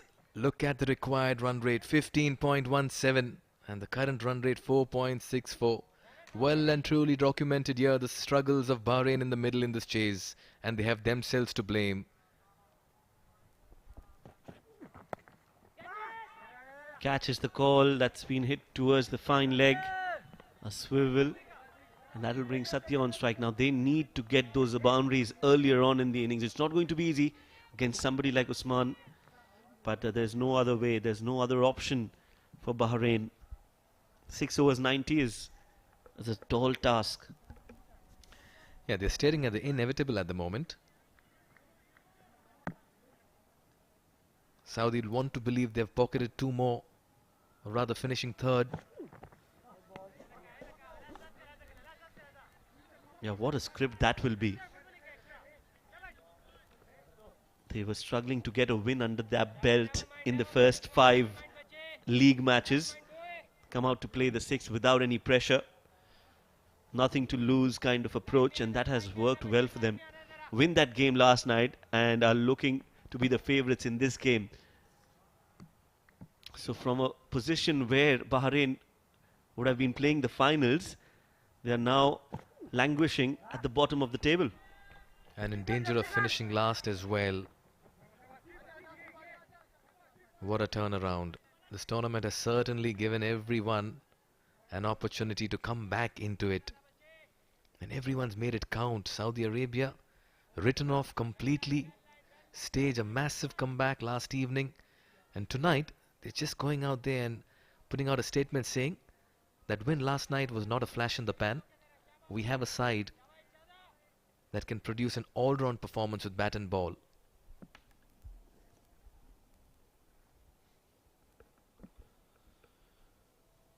Yes, and also just a reminder, this one's been nicely played backward of square leg. That ball will race away towards the boundary. Emmer bin Nasser now gets into the groove. That was a short ball. Not the best of deliveries from Usman. He's bowled better tonight. But Emmer bin Nasser says thank you very much. He has to go for everything that's been hurled at him. That was nicely struck, like the way he got behind it and that swivel. Played it behind, backward of square. It looks a losing cause at the moment, looking at the equation and the asking rate. And Saudi Arabia have been top class, bat, ball and in the field. They'll not let go of this opportunity.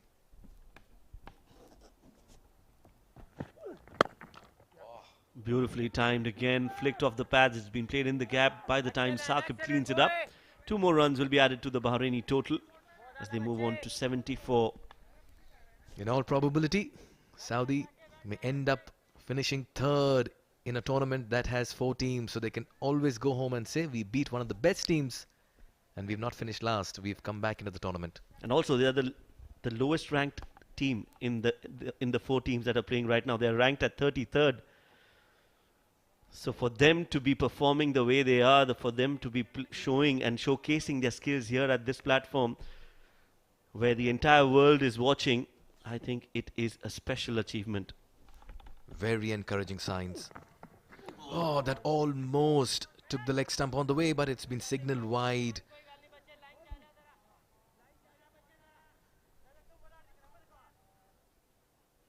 The reaction of the batter there, Ahmed Nasser, suggesting that something is troubling him.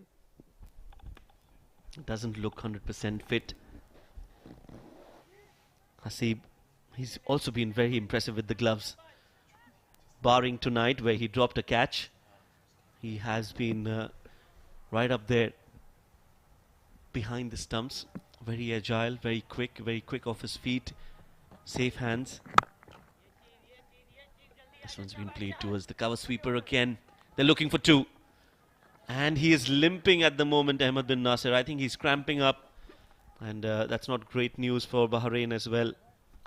Well, Sarfaraz Ali is already in the dugout, retired hurt. You don't want another batter heading back to the pavilion with a niggle. The only positive you can see in it that they don't have to play another game after this, so they'll have some good recuperation time. But clearly Nasser has been struggling. He took that first run. It's on the turn that he realized and suddenly slowed down and was limping back to his crease.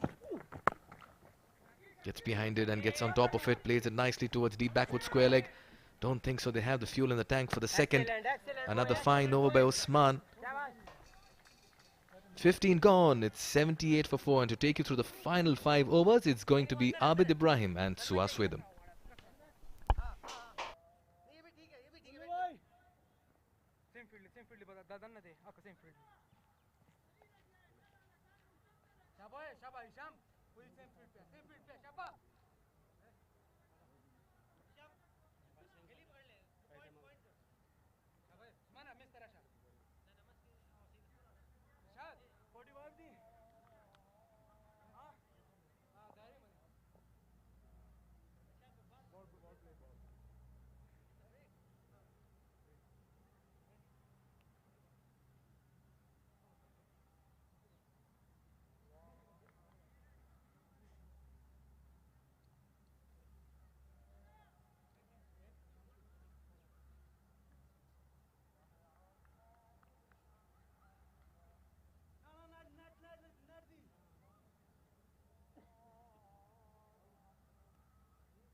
.78 in 30 balls. Saudi Arabia at this stage were 97 for 6. And look at Bahrain. They've saved a couple of wickets compared to Saudi, but they're 78 for 4. 78 of 30 balls. It's not going to be a walk in the park for sure, Abid. Yeah, the difference is 19 runs, and 19 runs do takes little while to come. And I tell you, it will be a little bit difficult for Bahrain to chase this down with 30 balls in hand only. They really need to play their A game.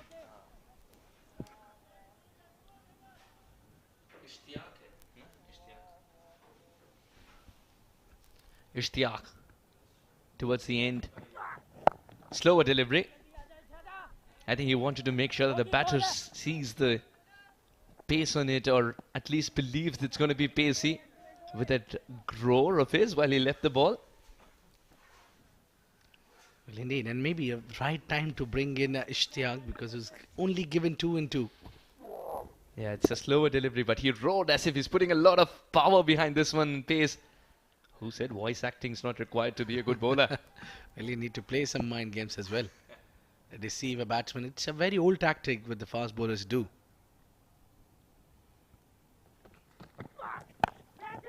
Not enough bat on it. This could be trouble. Backtracking. Oh, just outside the reach of Usman. Veerapatiran survives, and Bahrain will now remember to breathe. Well, a very important player at this juncture of the game, Satya.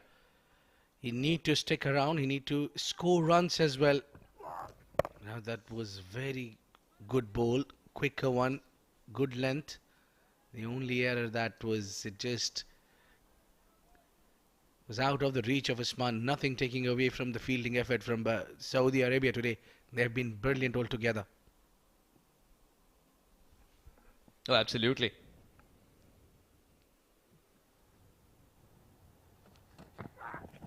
Oh, good delivery. Very good delivery. Veerapatiran this time with a grunt. Not the bowler. Well, indeed, you don't have many options there. Not many choices that you need to go hard at every single delivery coming at you.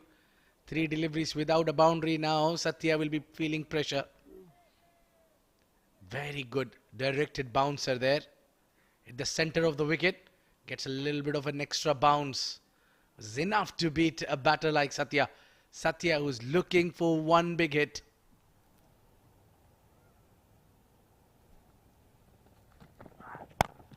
Again, not from the best part of the bat. Toe end. Not good enough. Yeah, jumped. Just came down the track out of frustration, Satya, because he was not getting anything out of these first 4 deliveries. And all the hunger of runs, you can see the pressure on Bahrain because they played so slow early. Now they can feel the pressure. The 74 or 26.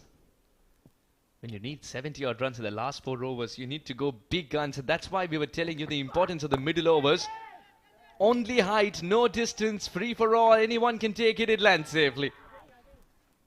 Yeah, but one thing is brilliant, that these calls being clear, crystal clear between the fielders. No collusion there. They just made a simple call that who would go for it, but it was in the end. Nobody called. All of them forgot their SIM cards. That kept sailing over there, and it's a very, very awkward position to be. I'll tell you what, when the captain watches that ball, especially in slow motion, go up like that, he just feels like it was up there forever. Should have been taken. And despite, yes, that was in the air for a long time. Last ball. Good adjustment. Has he put it in the gap? Not enough power on this one. Irshad gets around it. 2 more added to the tally. And 2 more will not pinch Saudi Arabia much. 16 overs gone. They've curtailed Bahrain to 85 for 4.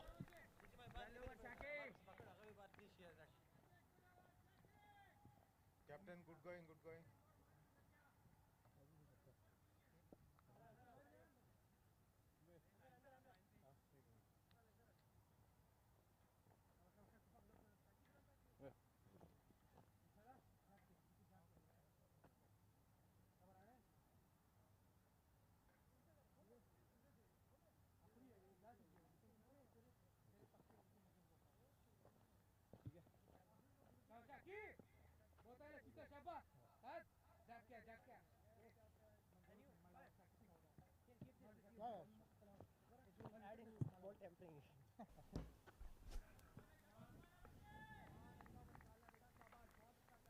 16 overs gone, 85 without a wicket.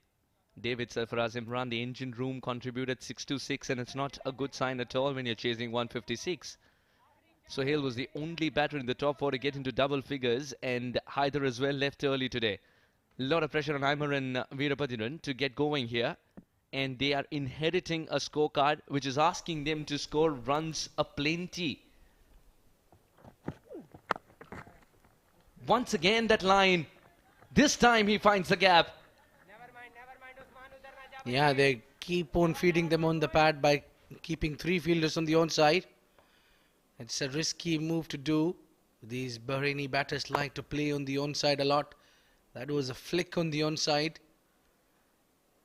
Just you need to bring the willow in front.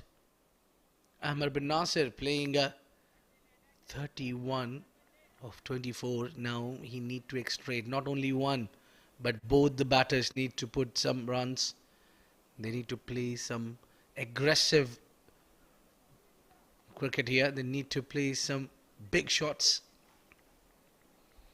Not so easy against this man. Usman Najib has been so brilliant, so accurate. It's taking a little bit of a time to adjust the fielders according to their plan. Now the fine leg comes up. Oh, he hit straight to the third, and third was inside. It just straight went to him, travelling too quick. Very good planning there from bowler. Not feeding onto the pads. He saw the result. The first ball going on the onside for a boundary.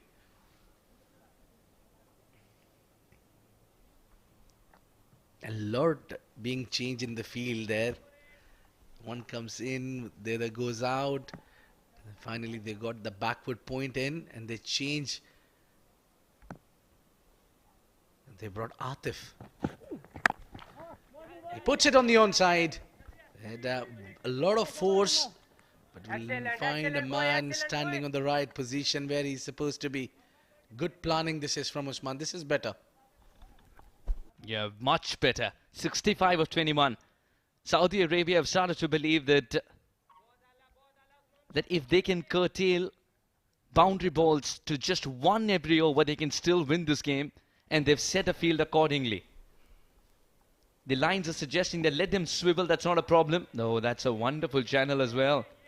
A bit of mix-up of the pace and lines. You're going to mix it up nicely in this format. Usman, who started off straying down the leg side, has now started bowling in the channel. Abid. Well, hits that seam hard, gets a little bit of a rip.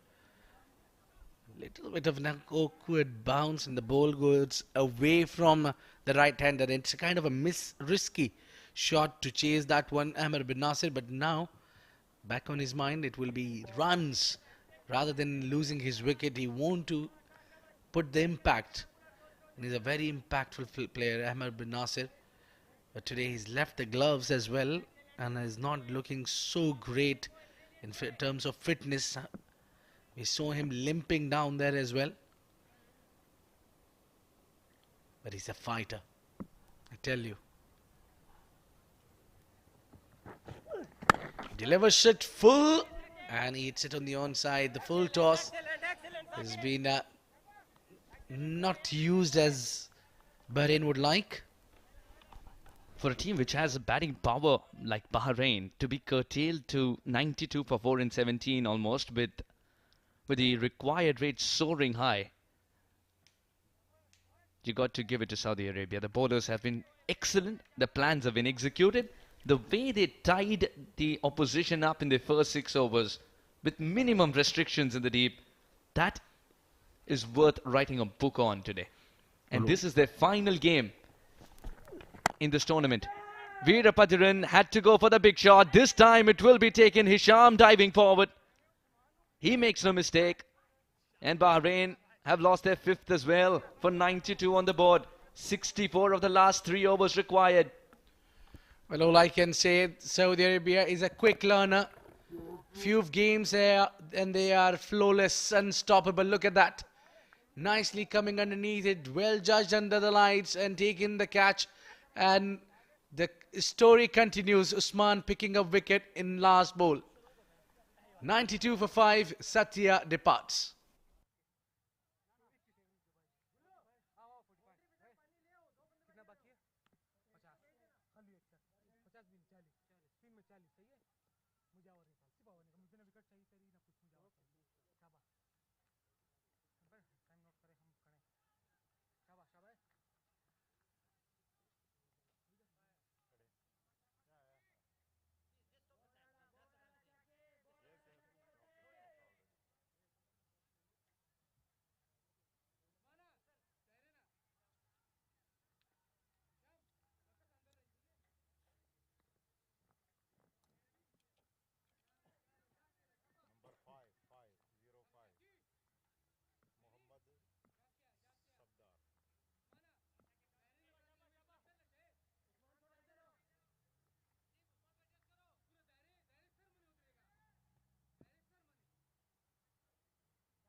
It's Ishtiaq to bowl his final. The set batsman has put this one away and gone sailing all the way for a 6 runs here. Much needed boundary.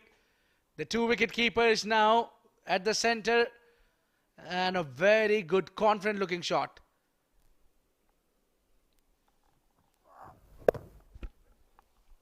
Oh, terrific hit. And he knew he got hold of this one right away. 58 of 17. Amar bin Nasser is keeping them afloat, but he needs to get going very, very soon again with a shot of this kind. They need at least a couple more of this kind in this over, Bahrain, to keep them in the hunt. 58 of 17, Abid. Well, indeed, all you can do is just keep it away from the arc. He puts it away. Change of pace this time. Well done, Ishtiaq. He's took that pace out, and the batter, despite hitting it, but not sweet timing on it. They're just inching close to 100 now. Bahrain, with half of the team back in the hurt, and their captain also retired hurt.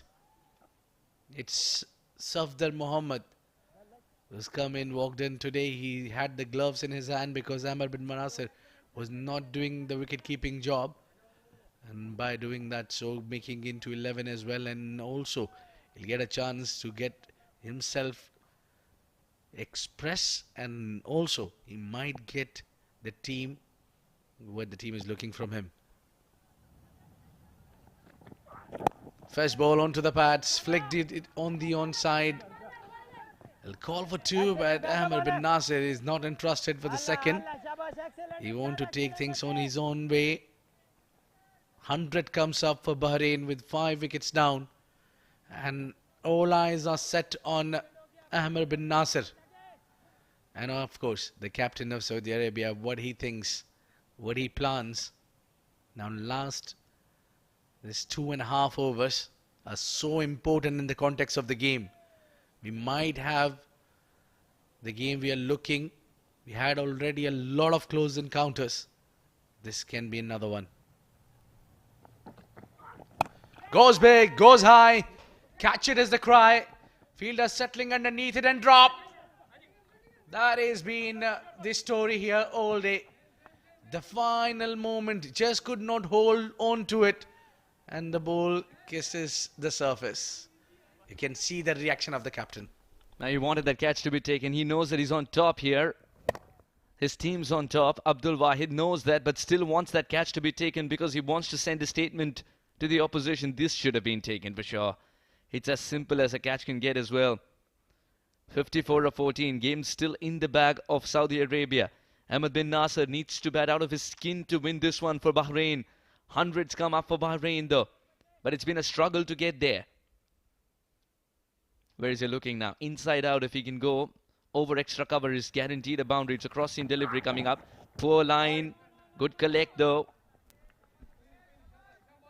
Well. Now it's all about the momentum. When you drop a catch, the momentum gets shifted to the other side. And this now final 2 deliveries being so crucial in the game. Now they just need to control these 2 deliveries, and I think Saudi Arabia will be okay. And if Bahrain gets boundary out of these 2 deliveries, we might have a match on. Goes little deep and did not time it at all. A dot ball here is definitely a goal dust at this juncture. Every dot ball plays a huge role. The captain would be really happy with Ishtiaq's performance. So far, he's almost on the verge to complete his quota of 4 overs and he's given only 20 runs. Forget about picking up wickets. That's not the motto here. That's not the idea.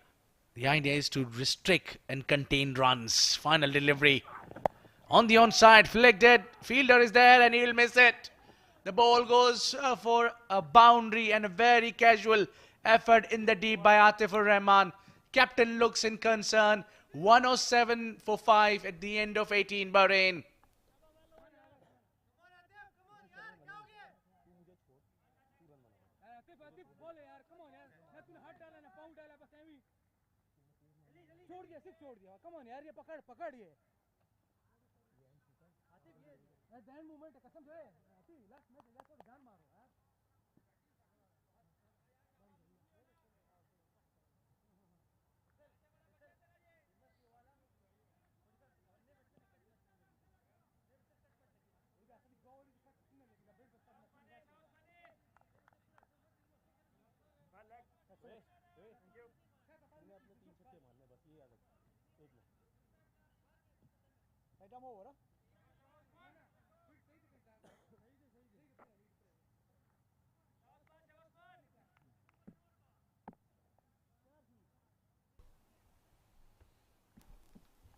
Very tense moment. It's almost 24 and a half required. And he goes behind the keeper, the right area where he can pick the gap and he gets the 4 runs. It's a wicket keeper and their love for this shot. What this boundary of the first ball has done is, and the seriousness with which these batters are having a conversation, is that they want to take it as close and they want to give themselves a chance. And to do that, they need more boundary balls. Safdar Mohammed, who gets a game today, and Ahmed bin Nasser, who's been there for 32 deliveries, both of them believe that this game can be done and dusted in their favour. And that's what Bahrain need. They need a lot more belief because they've got the skills. Can they execute? 45 of 11. Is it really going to be a tight finish, or will Usman put an end to it? You can never take your eyes off this beautiful game, can you? All right, Usman's plan now. He's straight in line. It's gone for 4.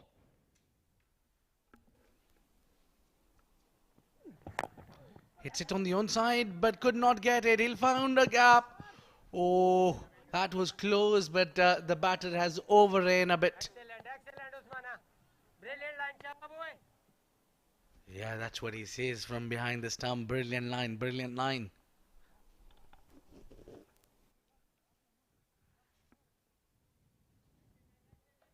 Oh, good delivery.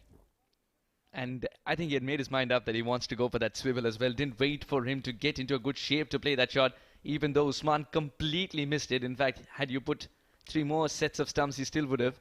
Because it's never easy to turn in your follow-through and aim at the same time when you're not finding your balance. Yeah, not everybody can do that. That's a very hard job to do. And he follows it up with a brilliant delivery as well. Look at this one. Some movement in the air as well as we are getting into that last phase of the game. And it's Saudi Arabia all the way. What a great performance this is. Great execution of the Yorker, but still it's found the gap. It's been squeezed in the gap for 4. Ahmed bin Nasser reaches a well-deserved half-century with this one. And he's been the saving grace and he's been the lone warrior for Bahrain towards the end. Well, indeed, he wouldn't be too happy with his personal figures. Now it's about the team, but that shot is perfectly played to find the gap. This man is a class apart. You just do not dig a Yorker out coming at least 140 clicks per hour and send it for 4 between your legs like that and still find a gap to do so in the field. Another well-executed Yorker. Yeah, the call was 2, but they'll stick to 1. Only the one final delivery here. But I tell you what, all almost the game is in the pocket of Saudi Arabia until they don't do anything wrong here. The extras and then bowling some looseness. This delivery is very important. If somehow Safdar gets a boundary or a six, we might see a little bit of a chance for Bahrain. Yeah, the slow start has come to haunt them actually. The slow start is coming back to haunt them here. That'll only be a single, much to the delight of Saudi Arabia, who could almost sense that they're ending this tournament on a high. 38 required of the last over. Bahrain 1-1-8 for 5.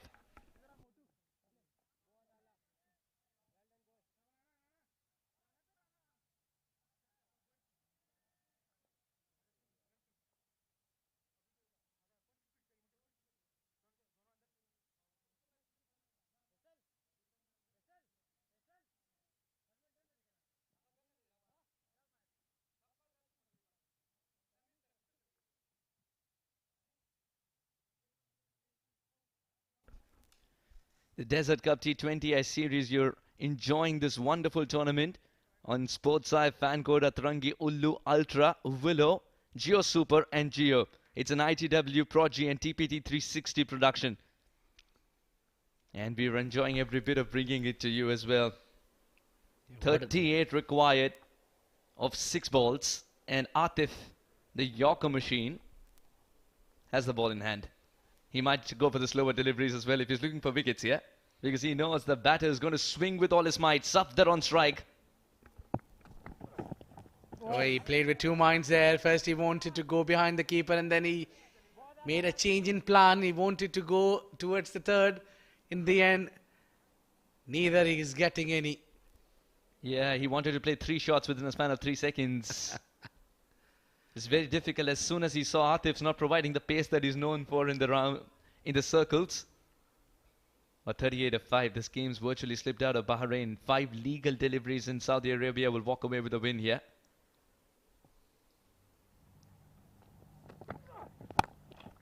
Some contact, but not enough to send it sailing. And a denomination which is not going to pinch Saudi Arabia even one bit. Well, they'll be least bothered about the boundaries as well now. Here, Mohammad Saqib.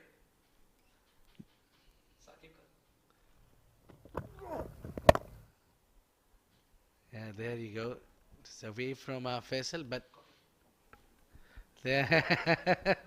so some dew is there, maybe. That's one way to show that there is dew indeed. But look at that. He brought his body behind and did not let the ball go through. 37 of 4. Another slower delivery. This time picks it up. But the fielder in the deep, Saqib, will ensure it's only a single. Ahmed bin Nasser, you got a feel for this man. 51 of 36.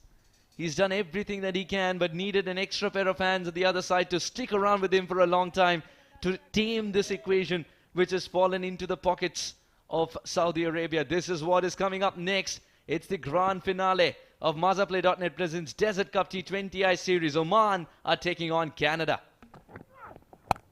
Hit away, up and over the point, and that will travel for 4 runs, but that will not hurt Team Saudi Arabia from getting cruise and inching close to the victory. What a match this has turned out to be for Saudi Arabia. Brilliance at his best. A terrific shot. And he had the width as well this time around.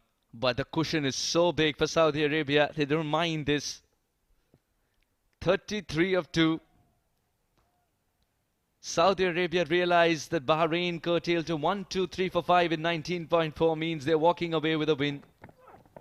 Saudi Arabia are walking away with a win. Doesn't want that single.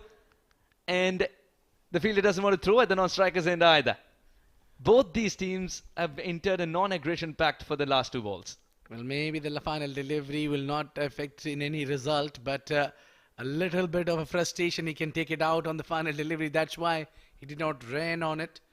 He wanted to go hard on the final delivery. And that's how maybe Bahrain will finish on a high note. But Atif is the hurdle in front. Excellent figures. Slower one, hits it, tries to get... and they send back his partner without knowing it's a final delivery. They did not take a single run there. I think Ahmed Nasir knows that the game is gone, done and dusted, and it is all the way Saudi Arabia getting that crucial victory at the end, and that will help them in process. Absolutely, it'll help the team Saudi Arabia build their cricket once they take a flight back to their home country. They've been exceptional towards the end of the tournament, and would only believe the next time when they're playing, they want to be exceptional from the beginning of the tournament. But what a turnaround for Saad. What a turnaround for individuals like Usman and Waheed. Faisal coming back into form. The team started to gel well together despite back-to-back losses. And this tells you that they're on the right track now, as they've realized that yes, they have the goods required to be delivered in a contest of this kind, a level of this kind. Spare thought for this man as well. Yusuf Imran, how good was he turning the ball? Saudi Arabia win by 32 runs, and it's a big margin indeed, given that they were up against Bahrain. They trounced them not once, but twice in 2 nights. Well, very, very happy faces there. Men in green.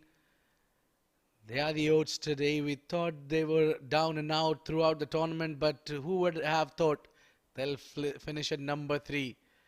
They played some quality cricket, right? A little too late for them to bring their A game, but that's what it matters when you finish on a high note.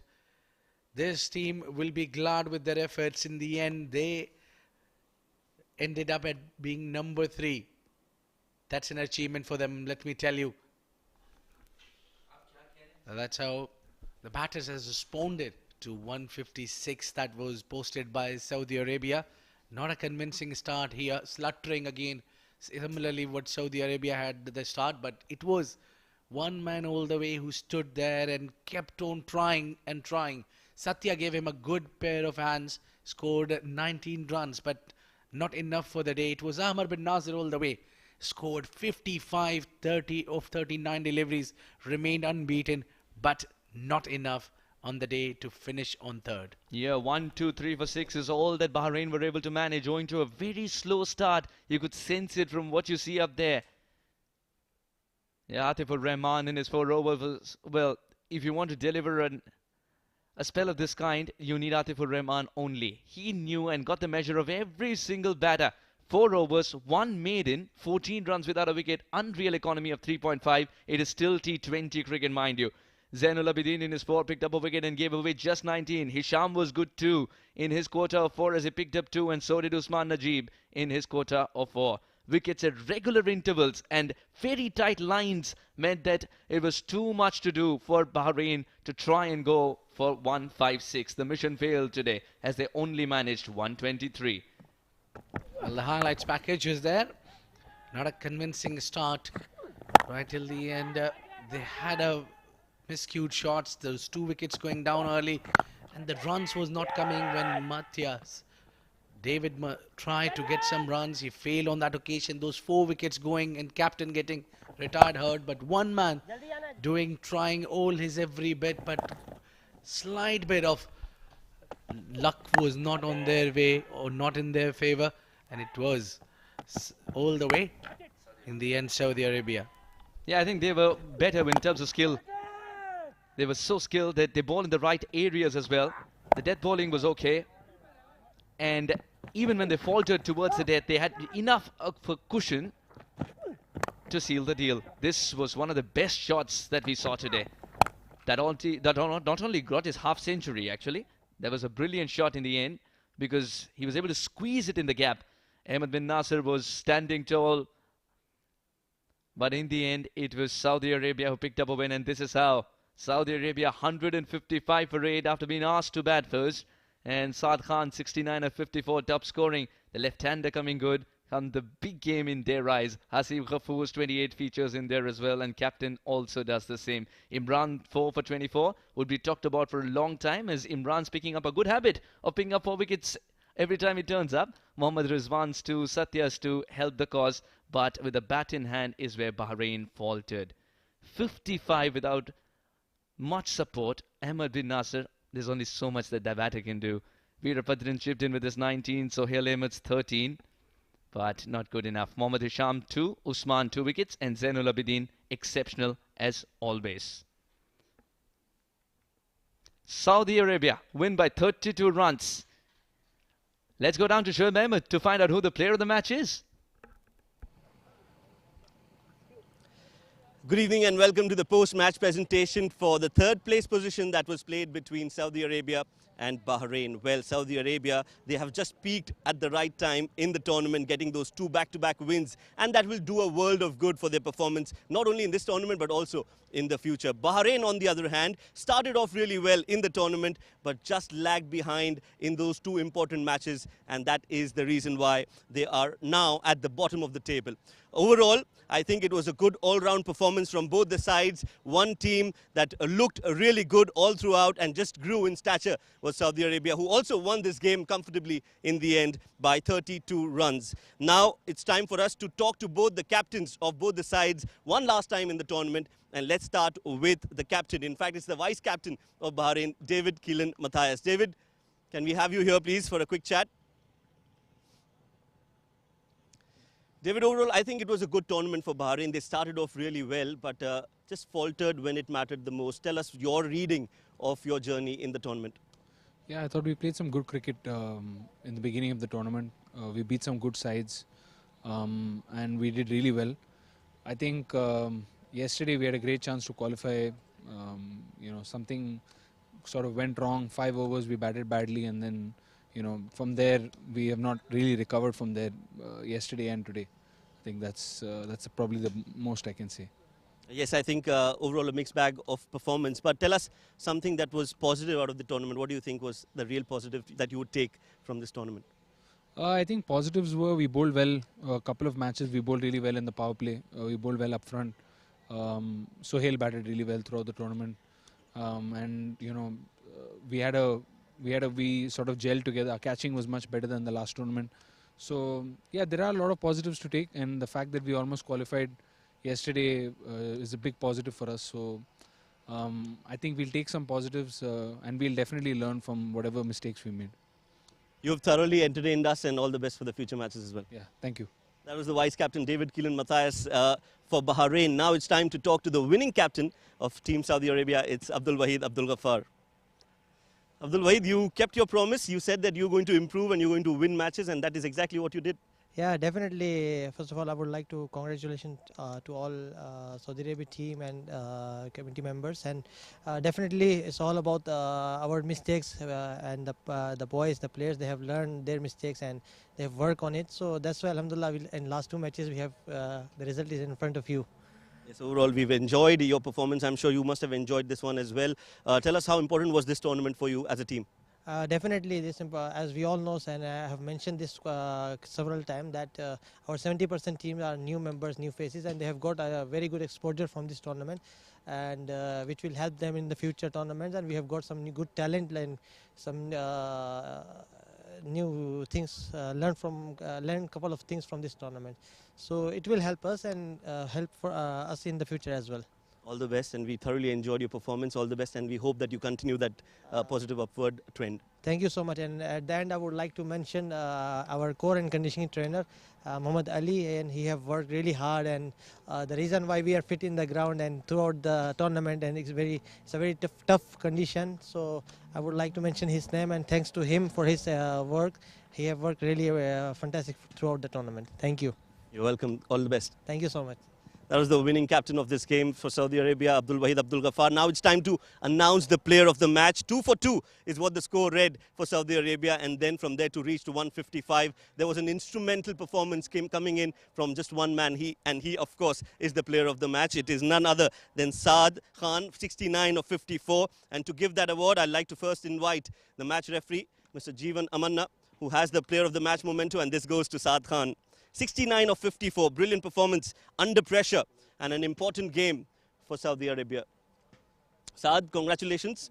Overall, I think you'll be happy with that performance. How important was that for you personally? Personally, I think it actually goes to the team. For everyone, it meant a lot. Coming back from where we are and winning 2 games, I think it meant a lot. So we're just going to keep going and let's see what happens. We saw that upward trend for Saudi Arabia. Do you think it will continue? We have to. There's no other way. I mean, we got plenty of experience from losing the games, but I think there's plenty more coming. We're just kicking back now. Well done tonight, and we hope that you continue that good form. Thank you so much. That was the player of the match for this game. Of course, there is a big final coming up next, so stay tuned. We'll be diving into a short break. When we are back, we'll be bringing you the grand finale between Oman and, of course, Canada. Stay tuned.